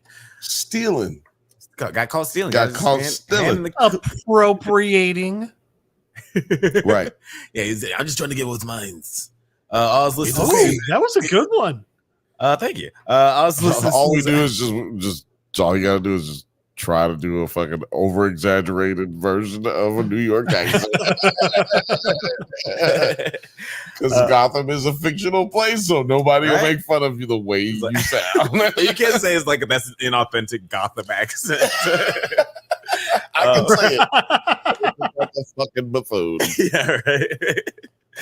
I was listening to Alberto explain his plans to revolutionize Falcone drug operation. When Oz expresses his aspirations to be a powerful, respected mobster, Alberto mocks him, leading Oz to shoot and kill him impulsively. Bang, now, we got a little like glimpses of this in the Batman movie of like Penguin sort of, or Oz feeling a sense, feeling like he's slighted, like people look down on him in the mob community, and to the point where it seems like Penguin is more of a nickname to insult him than it is like a name that he's like taking on as a moniker. Yeah, didn't they say in the first one, or did they say in the first one, don't call him Penguin or some shit? Was that mentioned? I can't remember exactly. I think that, like John Turturro at some point said, "It's funny. I've seen this movie 20 times and I still can't remember." But we just saw it. To be honest with you, we just saw it 2 weekends ago. Yeah, we just. Oh wait, not for anything. They were just like, "Hey, let's Batman all day." Yeah, Batman all day. Who doesn't want 24 hours of Batman? Happy Batman Day. Happy Batman Day. But I think at some point, like John Turturro calls him Penguin, and he's like, "You son of a bitch!" Like he gets really mad about it. Yeah, you don't do it. Obviously, at some point, it was decided that is what you don't do. Yeah. I remember that. Right. There was a few iterations of that too. I mean, Danza. Oh my God, Danny DeVito. So thank you. His version of Penguin hated being called Penguin. There's a couple of different comics where he hates being called Penguin. I actually like that route better, especially when they started with that route and then eventually he takes it on as like a badge of honor, you know? Yeah, I was about to say, so as you said, he eventually takes it on as a badge of honor. Do you think we're going to get a scene where Danny DeVito's like, "I'm the Penguin"?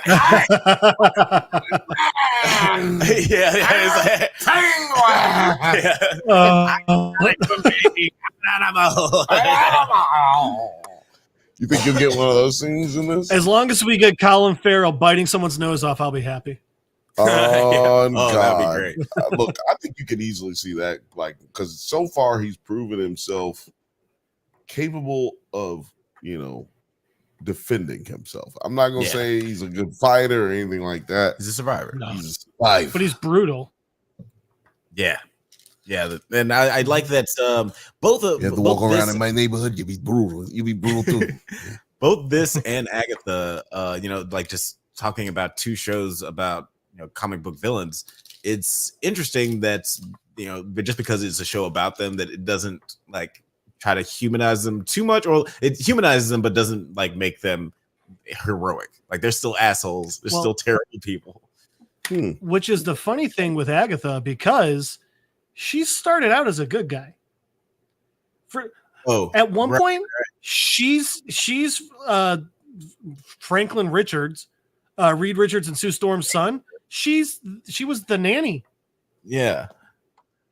Like for years in comic books. It's like a different she's just story like from the nanny. weird nanny, and then she's like, exactly. All along. And I guess why not, right? The nanny has a great. And then they're like, "Hey, that's crazy." Oh yeah, I know she's a good guy. I know she's almost an Avenger, but guys, we got a song. I think we gotta make her bad. I think It's catchy. It's an earworm. Around. Well, I think that this is that. Well, no, I don't want to go into Agatha anymore. Go ahead. But yeah, what did you guys think? Sorry. Leah, let's talk about the character Penguin a little bit more, because like you said, he is really, really brutal.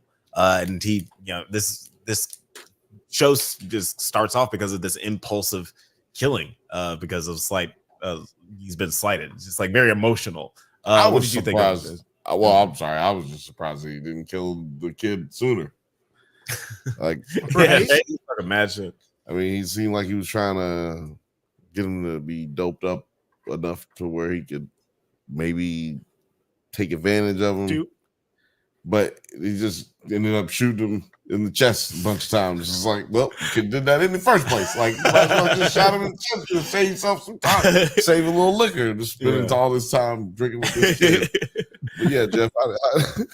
Well, to your point, like I want to hear what you have to say, Jeff. But yeah, to your point, I think that's one of the ways that scene's written so well is because you see how, like, in his survivor skills, he's just trying to coax him and pacify him, and like, okay, I'm gonna make this situation like gonna quell this situation without it escalating, and then like he does, then him killing him is like obviously not part of the plan. Yeah, because otherwise he would have done that a lot and earlier. Then he get this. He get this. Alberto Falcone, what did you think of just like this opening? 100% agree. I think you used the perfect word for it. He's a survivor. He's obviously going in there without a plan to, like, hey, I'm going to take over Gotham or anything. He's going in there literally just because he's like, oh, shiny shit, I'm going to steal that. And then, the second Alberto gets there, he shifts into like, hey, I was just grabbing it for you. You're the rightful owner, da-da-da. And when he first starts getting him high and drunk, I think that in his mind, it wasn't with the idea of like, oh, I'm going to get him incapacitated so I can kill him. In his mind, it's I'm going to get him incapacitated so that I can get more of an idea of like, hey, how can I like survive under him? But in reality, how can I use him? And it was just, and the thing is, it's just every time one of these situations comes up, he so quickly and smoothly moves into that mode. It's really interesting.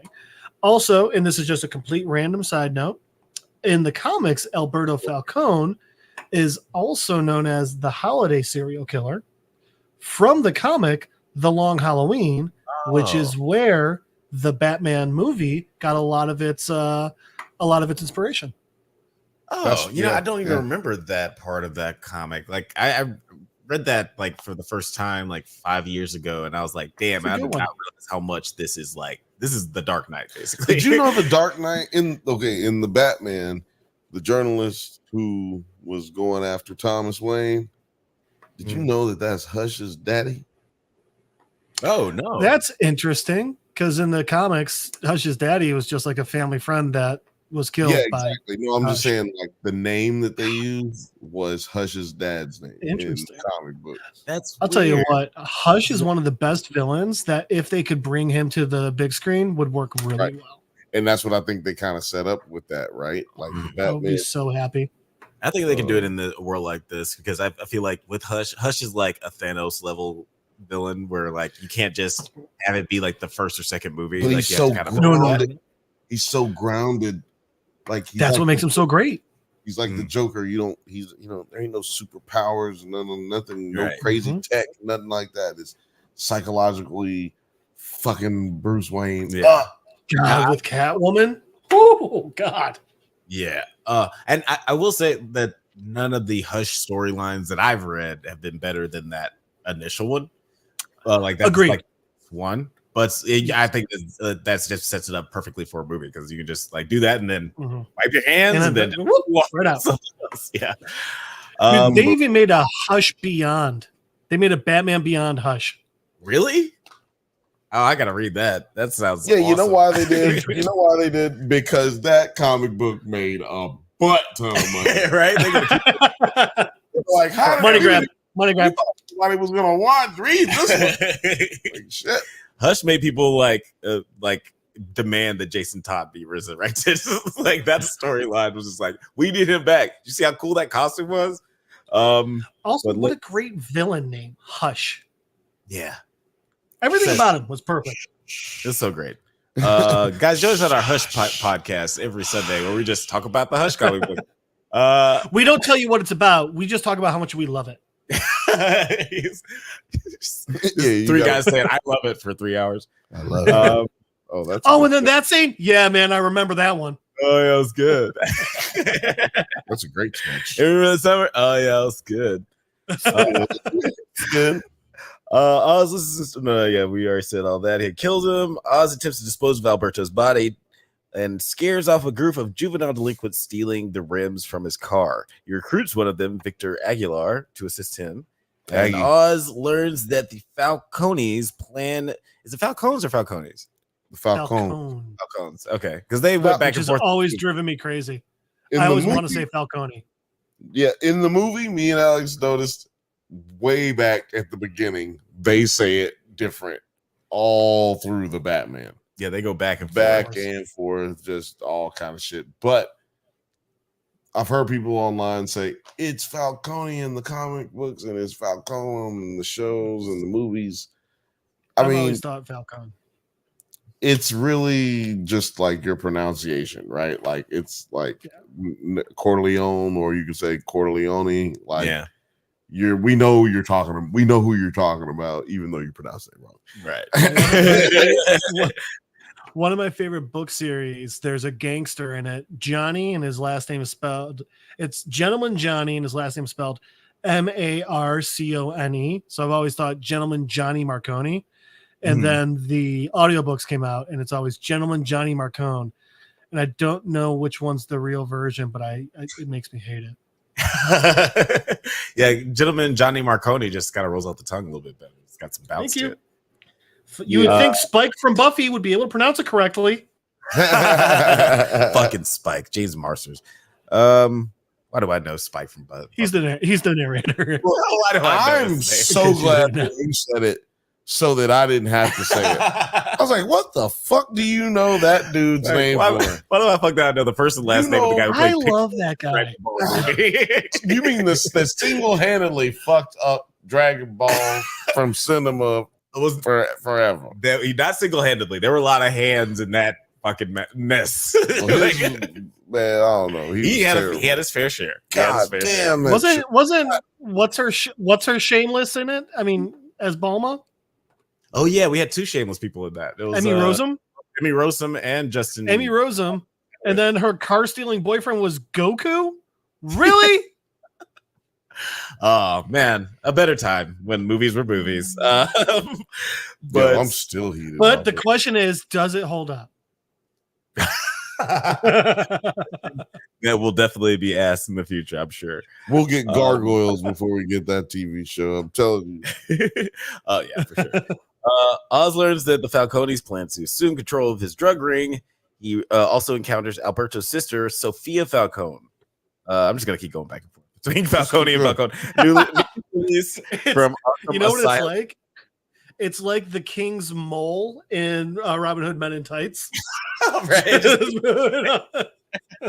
Honestly, Sorry, trying to do, but yeah, we talked a little bit about Sophia Falcone before. What did you guys think of this character coming fresh out of Arkham? Like, I love that that we automatically, that's all we need to know, that she's criminally insane. What did you think about this character, Alberto? Loved it, and again loved her. Like I said, so even the drama roles I've seen Kirstyn in, she's been the funny character. She's always just been a great comedic actor. So seeing her play this role, I was surprised, even though I knew from like press and stuff that she was in it. And I was just impressed with how well she played this character. Say what you will about Hangman, the character, or whatever you want. I think Kirstyn did a phenomenal job of acting it out. And I'm excited to see where it goes. I think that she's got that fun balance between unhinged Arkham and still knows what she's doing, that I think she's going to be a really great antagonist for the rest of the series. And also, did I not notice the entire time, are there scars on her neck? There are scars on her neck, and I did not notice that either. I'm guessing that's a part of the Hangman moniker in the show. Actually, that's not from this episode. No, it's not from this episode. In this episode, they have the scars. She has a scarf around her neck, and she's constantly keeping it. Because what we had theorized, what I had theorized before, Alex just spoiled it, was that she had a collar on her neck, similar to what we've seen in like Game of Thrones and whatever, the House of the Dragon. Wait, sorry, what? Slaves, when the slaves had to have on collars. Oh, I took it more as so the collars are reminiscent of a noose. And I'm assuming that part of her Hangman moniker, not only, she killed others, but maybe she tried to take her own life as well, which, if she tried to take her own life, would go much closer to the insanity plea, which would be why she was in Arkham and not Blackgate. Hey, you know how to get to Carnegie Hall, don't you? Practice. You don't get to be the best hangman without trying it on yourself first. I didn't realize that picture was from a different episode, but she was clearly trying to hide those scars with the. You did it on purpose. We know. That's just showbiz, guys. We were really just trying to give you a little teaser of what could happen later on. Foul. He's a year older than me. I can totally get that. She just got some money right now. She ain't got no money. I remember when I was in middle school, like I would look up like some celebrity crush or whatever, like an Olsen twin or something like that. I'd be like, man, she's only like 9 years older than me, man. We could totally date. We can make this work. She'll be established by the time we can start dating. It's cool. It's totally fine. It's like my bank account can be separate. She travel a lot, so I don't worry about her. What happens next? So Oz visits Falcone's revival. No, wait. Before that, Oz plans to skip town, but changes his mind after being encouraged by his mother, Frances. Oz visits Falcone's his mama. Did you talk about the stuttering dude? You didn't talk about Stuttering John. Stuttering John? Yeah. Victor Aguilar? Yeah. Talked about him a little bit. Just threw over though, man. He's around. Oh yeah, you want to talk about Victor a little bit? Because he gets caught up in this. Dude, she was in Fargo. Oh really? I've only seen one season of Fargo. Yeah, I'm only seeing one season. I gotta watch it here. It's awesome. Don't you love how we just stay on topic? Stay on target. Man, I'm gonna have to rip that. I gotta rip that for whatever we go when we get off them. Don't you just love when we stay on target? You gotta get that. Is that what you want? You weirdo. Anyway, yes. So yes. Anyway, yeah, man, this kid. it took me a while to realize that he was really stuttering. Like it's almost, I like the way he's doing it because it doesn't come off. It comes off more natural. Right. Agreed. Instead of trying to be like, did you see the like? Right. It just seems more playful. It's like, more realistic, not so much Simple Jack from Tropic Thunder. Right. Simple Jack. Oh, yeah, it's none of that. None of that. So I really like that choice. And Alex said something about the character that I now want to pose the question to you, Jeff, and the chat. Let us know. 45. Do you think this character is going to die at the end of this season?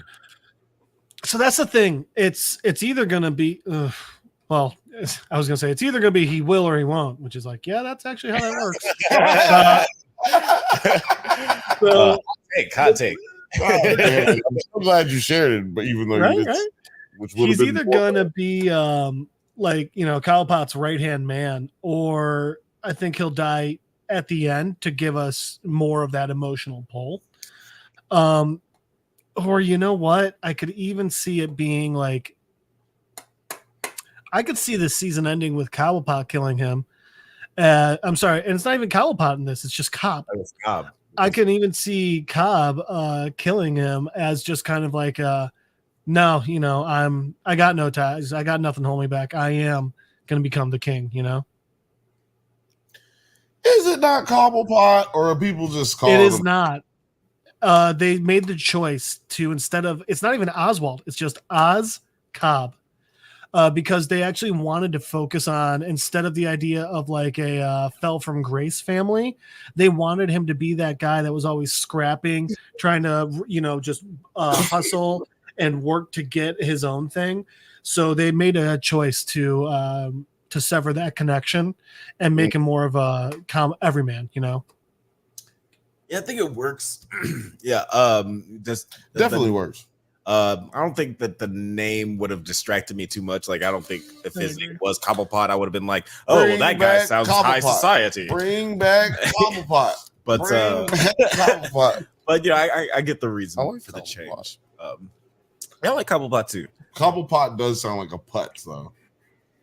Cobblepot. Yeah, I mean, he was always the joke of the Batman rogues, Right.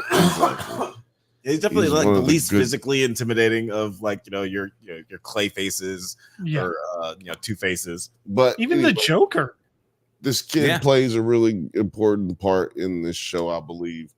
Going forward, he definitely contributed an important part in this show. At the end. Yeah. So I think that we're going to see this kid more. Ooh, a lot. You know what? After you said that, and if possible, after you said that, I'm doubling down on Cobb killing him, because I think a part of him, it's also to remind Oz of where he came from and the fact that he built it all up on his own. And again, I think that near the end he's going to be like, oh, I got to kill that part of myself to take that step to become the king. So I think Cobb's going to kill him. I think that would be like one of the most interesting things that they could do, because at the end of the day, this is a TV show about a villain. And if we're going to shine more of a light on this character, like I think one of the points of this show is to show how like he's becoming more of a formidable villain of the Batman. Like he's going to be involved in that world as the movies come along. Yeah, how do you know if you don't show? Yeah. Right? I just did. How do you know if you don't show? Look, in 90 seconds of that was 90 seconds of information in 2 minutes, in 2 seconds. I gave it to you. 90 seconds in well 2 done. seconds. And now you know. Yeah, I know. I was slow on the drop. I'm slow. I got it over here too, baby. Yeah. So next, Uz visits Falcone's rival, Salvatore Maroni, in Blackgate Prison, offering to bring the drug operation back to Yo, son, when you say Blackgate Prison, you always sound like you're saying Black Gay Prison. that was the original title of the. They start fucking. It was gross.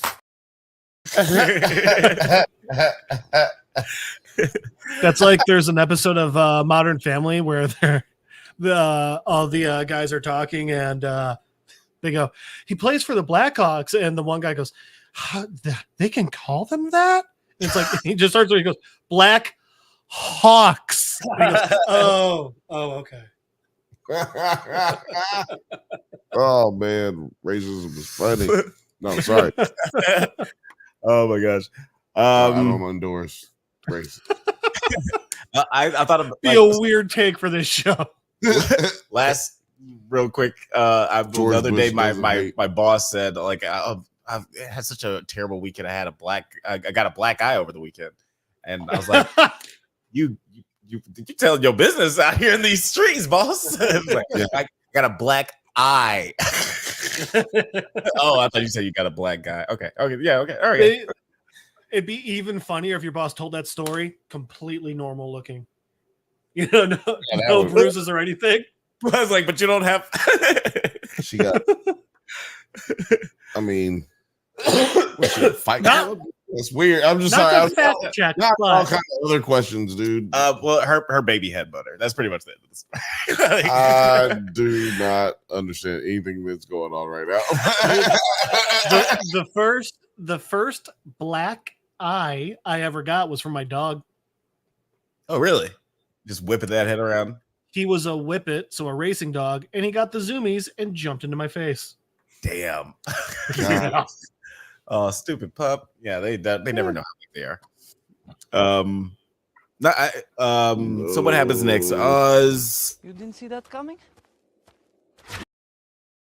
That was before. I missed it.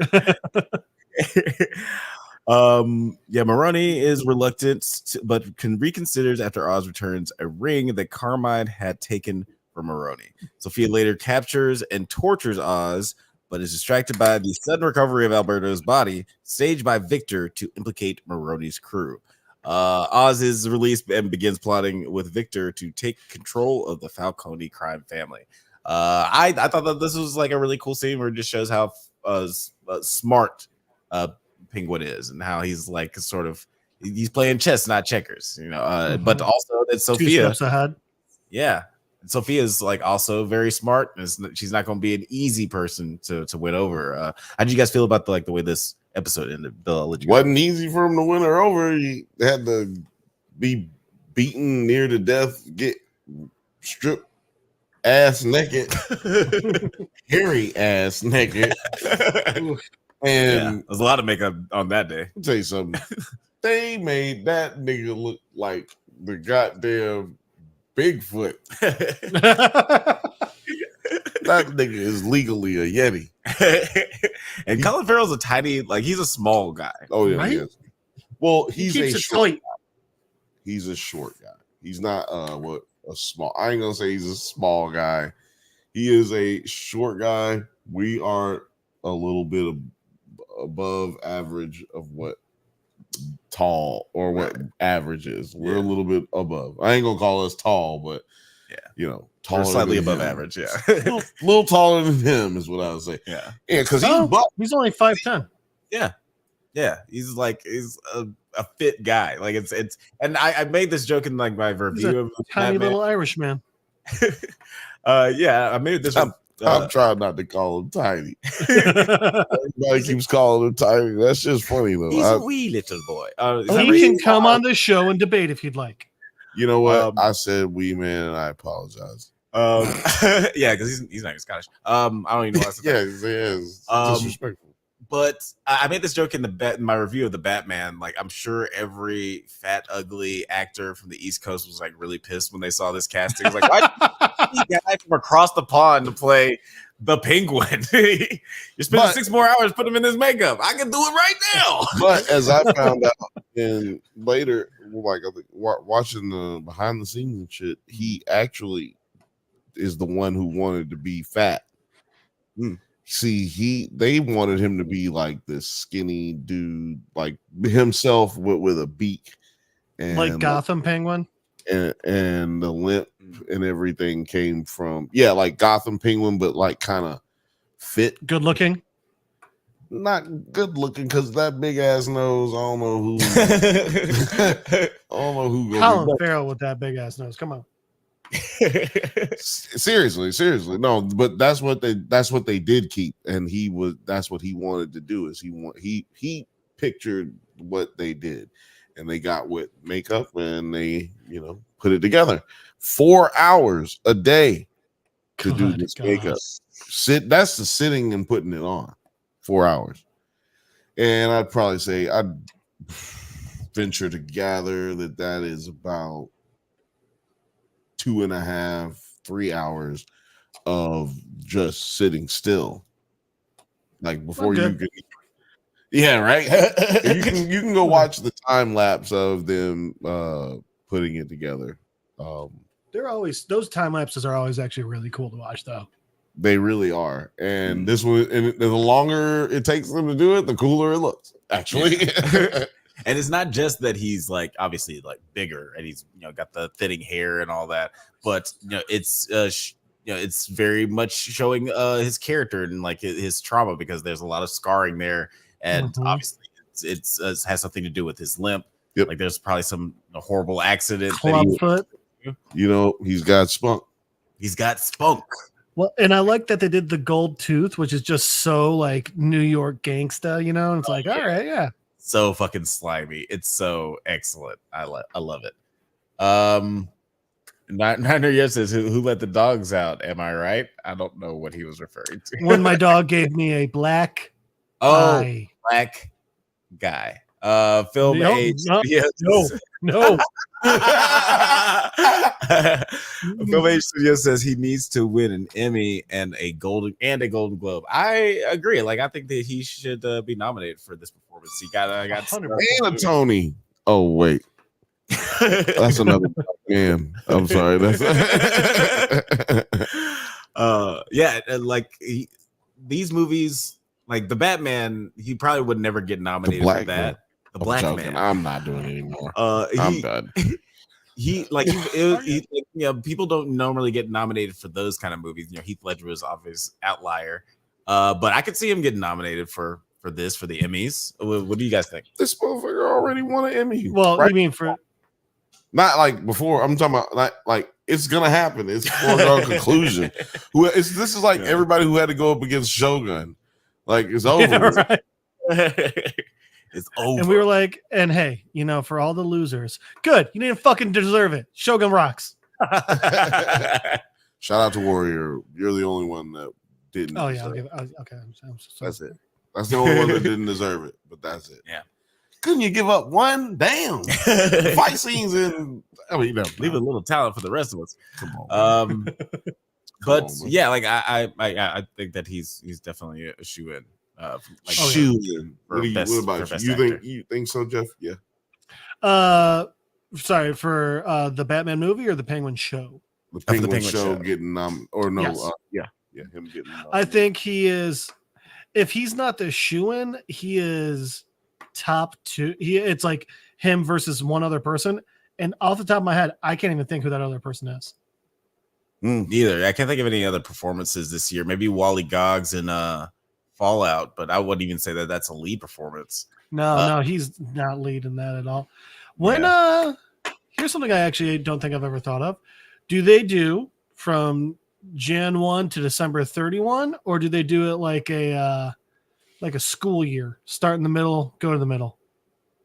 I don't know. I think that like the whether you're qualified happens shortly before the Emmys start. So like I think like like if you came out with the show in August, you obviously wouldn't be eligible for Emmys this year, so you'd be eligible for next year. So I think it starts pretty early. That's not complicated at all. I understand all of those words, right? And because I'll tell you what though, that Yakuza show that's coming out, they're not going to win anything. I love them, but they won't. Oh, I'm gonna tell you what's going to win. It is a show based off a video game and starring a bunch of actors who are not that well known in America. Tell you what it could win. It could win a drunkie. Could win a drunkie. Better when I fucking drunk, you guys. I'm telling See, you. that's why we have, y'all don't know what drunkies are. It's our award show that we have on the Drunk Banthas channel, and now paired with the Nerds at Night channel. We will be doing it on, I'm going to say February the 2nd. Yeah, February the 2nd. Let's put it on your calendar. Put it on the calendar. Which is live. 23 days before the next Yakuza game comes out. What do you guys know? Y'all don't know what you're talking about out there. Yeah, there's definitely, we've been putting together our nominees for the categories. It's obviously the fun ones More like best, than we. Yeah. Get mine in there. Best movie, best high concept comedy, best cameo, best. We got a couple of new categories this year. Best monkey movie, Monkey Man, King, Godzilla versus Kong, and Kingdom of the Planet of the Apes, and best upsetting birth. So we got Beetlejuice, The Substance, and I forget what the third one was, but there were Alien Romulus. Oh yeah, Alien Romulus. I was going to say it should be Alien Romulus and Immaculate. So there's a lot of upsetting births this year. Who knew? In movies. I think it would have been absolutely hilarious if one of them was just like a normal human birth, and you guys were just like, no, fuck that, get out of here. Not after the year we've had. You will not. You shall not. Yeah, I should put babes on the list just because. Like you guys dig up like a health class video, and you're like, nah, worst one of the year. Absolutely terrible. But yeah, check that out when that happens in several months from now. By the way, to answer this question from Film Age, do y'all think Oz lied to Victor about his block being taken out in the flood just to manipulate him to work for him? No, because I'm pretty sure Oz says, your home's been taken out. Like, I saw your address, like, yeah, it's gone and everything. I don't think he said like, hey, it's gone. I think it was more of a commiserating with him. I also get the feeling that like things have been bad for a while. This isn't like the day after, I think that people know. Yeah. I think I would agree with that. You see Oz lying about a lot of things on this show. But he lies from the beginning of the episode. Yeah, damn near till the end of the episode.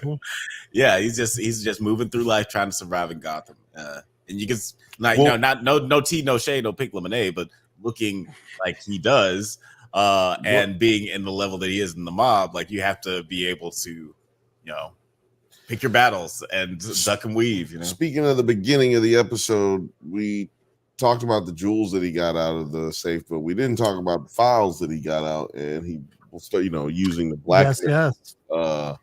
The other like politician that was in there, but also there were pictures of one of the Falcone's family members, the boss, the guy who was sitting at the end of the fucking table when he walked in. Yeah. He's got pictures of him doing some nasty shit as well. Yeah. So, yeah. Like, how do you feel about that information? Like, how do you feel? Does it change the way you see their little dynamic? Oh, I do think that it's a cool thing that they just sort of like set up. That's probably gonna be like the something. Like it's a long game for Penguin. Like it's probably not gonna really rear its head until like maybe episode 4, because there's a lot of. Think it's that thing? Who knows? But I just feel like it's definitely not gonna be immediate because there's a lot more immediate things to be taken care of right now. I could see it being like end the season. Because I could see it being one of those ones where it's a device where they use it so that when they do bring it back up, they wait long enough that we as the audience forget. Yeah. I ain't gonna forget. Never forget. And neither will you if you listen to the Drunk Banthas podcast every Monday. It's a proven fact. You will remember everything if you listen to the podcast every week. It's right up there, stupid. I couldn't remember more than 4 words before I joined the podcast. So testimonials right here. But every time I hear somebody say stupid or I say stupid, like call somebody stupid, I think about Shawn Williams calling Marlon Williams stupid. He says stupid really perfectly. He always, man, perfect stupid. Not a good actor, but he can say stupid really well. You know what we'll do? We'll do top 10. We'll do top 10 stupids in Hollywood. Oh, that'd be a fun list. Do you guys have any like final thoughts on this episode? Anything you're excited about? Do you think we might get a Jeffrey Wright or a Robert Pattinson, Zoe Kravitz cameo in this show? No, we will not get Batman in the show. They have said they don't want to do that. They're actively saying they want this to be a part of the Batman universe, but the idea of Batman, ironically, being up top looking down, they want to show a show from the ground looking up. Yeah, so they better not have Batman then. I respect that because this is really like it's only the first episode. Maybe they'll have Toy Man. Yeah. Oh, I would love it if they have a demented Toy cool Man character. I would love Toy Man. He's a Superman character. God, give the audience what we want. Bring in Condiment Man. Come on. Firefly is probably going to be the next. Oh yeah, Firefly would be cool too. Yeah, and I like how grounded this is. This is what I wanted Gotham to be when that show came out. It's like just a show about because Gotham is an interesting enough setting where you can tell a whole lot of stories that have nothing to do with Batman. Nothing, because there's a big ass city out there. It's terrible. It's literally the worst city in this fictional world. It's the worst city. Like, he's done nothing to fix it, by the way. He has so much money. Just like pay for fucking food kitchens, man. Yeah. Nah, if Green Arrow is stand around, it's better. Yeah, you have failed this city, Batman. You haven't done nothing for it. But yeah, like I'm sorry, you've done nothing for it. I'm sorry, I just I said that. No, I know it was just funny. I just laughed. But what do you like? Do you have any final thoughts on this episode or on like this anything episode? That you're excited about in the future? Like we're obviously not going to get Batman, but would you want to see a Jeffrey Wright? Hold on, man. Y'all gonna relax, man. Y'all gonna have to put some money down to get me some Jeffrey Wright. First of all, Jeffrey Wright gonna be like, well, why don't I get my I was wondering, maybe we could do a Jim Gordon TV show. They like, hell no, they didn't do no show about no niggas. And he was like, well, I ain't gonna be doing no side show. See, I don't think that would have worked. See, you can't go with him, But anyway, I would have loved that actually if they made I would have been more excited about that coming in. Just because it's a show about Jim Gordon movie. I mean, a movie.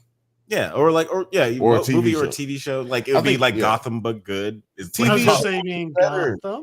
TV show would be better because the TV show would be like kind of like Law and Order with action. Yeah. You're welcome, DC, Warner Brothers, and all whoever else is fucking making money off of this shit. I don't know. Like they switch companies so often. Whoever is getting this check.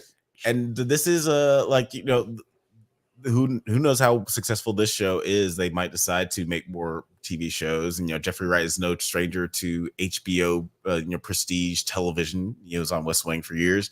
So Westworld for years. So who knows? He might pop up in we might get a spinoff series with Jim Gordon. Who knows? It could be just called Gotham, but better. Just GG, good Gotham. Good Gotham. Do you think that they would get a recast by then though? Because they like recasts and shit. They like they people to be a certain age and shit, so they can use. Yeah, I mean, hopefully they got I feel like Jeffrey Wright is perfect casting where he's older, but he's still spry. He's not like he's not geriatric or anything like that. He's and everybody uses stunt guy for everything these days. Yeah, and he's also and he doesn't have a character where he has to be bouncing off of shit all the time. He's a down to dirt. So and it would make. I mean, I'll say for the cameo, it would make sense too. It would make absolute sense that Jim Gordon would interact with Ozcop. Yeah, absolutely. And Jeffrey Wright is like, he doesn't strike me as a very expensive actor because he like does indie shit all the time. I don't feel like he was like the most expensive actor on the Batman. Like he doesn't seem like a person who would like ask for a ton of money to be on a show like this. Yeah. As incredible as he is. Yeah. Man, let me tell you something. Emmys. That's all that's about to happen, man. Emmys. This is destructive. This is a terrible thing for television. Or at least if you don't work on this show. This is a terrible thing for television because they gonna clean house at the Emmys, man. Makeup, hair, set design. That's 3. Then you got best actor, supporting actress. Well, do they do that anymore? Do they do the separate ones still? Yeah, they still do the separate. Okay, so separate act because they don't do it at the Grammys no more. Right. So yeah, you got the actor, actresses, supporting actor. Man, it is going to be crazy at the damn because these are just great actors. There's nobody. Yeah. Look, they replaced what's his name that was playing Falcon before? Oh yeah, John Turturro. John Turturro. Now they're gonna place him with the other dude Mark Strong, who plays everybody. Yeah. Man, how you gonna go from that to that? Like you're staying in the same level. You know what I'm saying? You're keeping it all the same level. So when it got down to the street level of television, just to use the analogy from the movie to the show, it didn't lose the quality of actors that they got. So your performances will be better or the same. And maybe you even feel like this show is better at some point than the movie. You know what I mean? Right. And that's what you want as a writer. Yeah, like I feel like I feel like this does nothing but elevate like what's already been established in the Batman. And yeah, like I'm looking at the potential nominees for Best Drama Series for the Drunk Banthas Awards: Shogun, Halo, Fallout, Hot D, The Boys, and Dark Matter. This is like this. There's a lot of shows that we really liked. We talked about this year, and the Penguin's gonna have to squeeze in there. There's only five slots. It's probably gonna say that list again. It's Shogun, Halo Season 2 to be very specific. Halo Season 2. I think you mean the final season. The final season. It might get picked up again. Netflix, just so you know. Oh, that'd be great. Shogun, Halo Season 2, Fallout, Hot D, The Boys, and Dark Matter. You're giving Fallout drama, not comedy? I'm putting it in the drama. Yeah. Well, actually, it was. That's why. See, it messed up Warrior for its competition. I mean, this category as well because they were in best fight scene in a drama series. We really need more than just you can have comedy or you can have drama.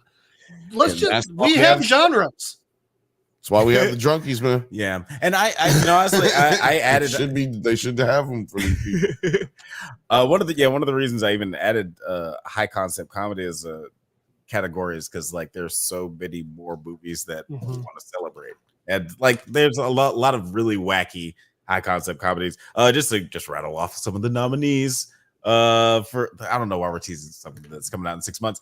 But Lisa Frankenstein, The Fall Guy, Abigail, Beetlejuice, and Deadpool and Wolverine. Yeah, The Fall Guy. You got to give people an idea of what it is to experience the drunkies and why it's different. Why should they come see it? And why it's Dan Labatard does the same thing. As a matter of fact, I just thought about it. He does the same thing where they talk about the suies is what they do. Oh the suies. So they talk about it forever, and I hate it. I hate it. It's the worst part of their show. Is stupid. So we're definitely going to do that again next week. Not they talk about it. I just hate that. I hate the suies. Yeah. Okay. Well, the Suies are nothing like the drunkies, guys. And if you guys want to check out last year's episode or the year before that, they're you can watch it. They're the videos. They're getting bigger and they're getting better. That's all we can promise. Yeah, that's all we can promise. But guys, that is all. Those are all of our thoughts on the Penguin episode 1. Let us know how you. Wait, you don't have no more thoughts? No. Good. I think that's no. I mean, it's good because I want to express more of them on Thursday, 7 p.m. Pacific time on the Bantha Bunch show. Yeah, guys, don't forget to check it out. Jeffrey, Alberto, Falcone. You want to tell people where they can find you on the interwebs? Oh, of course. You can always try and Skype me at Don Cheadle's driveway at littledickie2.com. It's because of the hackers. You can try and find at Madel Jeff on Instagram, at Jeff Madel on Facebook. But honestly, the easiest place to find me is on Monday nights talking shit on the Drunk Banthas podcast channel. Yeah, absolutely. Every Monday, you can catch him right here on Jeff's Comic Book Corner. We're going to be rounding out more of the Static Shock next week, or just Static. And you can find out if I think Surf Ninjas hold up or not. That's right. The new episode doesn't hold up. Where we talk about 1993 action comedy Surf Ninjas. Check that out. Billiam, where can the people find you on the interwebs? Oh, Alex, you can find me many places, but you can't find me outside because I'll be inside doing this most of the time. But you can find me on the Drunk Banthas channel. You can find me on NerdsAtNite channel, and you can find me on Twitter at NerdsAtNite. I guess I don't even remember how that is. Nerds_Nite. Yeah, but you can check me in all those places at 7 p.m. Pacific time and the Drunk Banthas channel, NerdsAtNite channel. We're doing the Bantha Bunch show, baby. It's your favorite cousin. And your favorite YouTuber's favorite YouTuber. We have parenthetical evidence.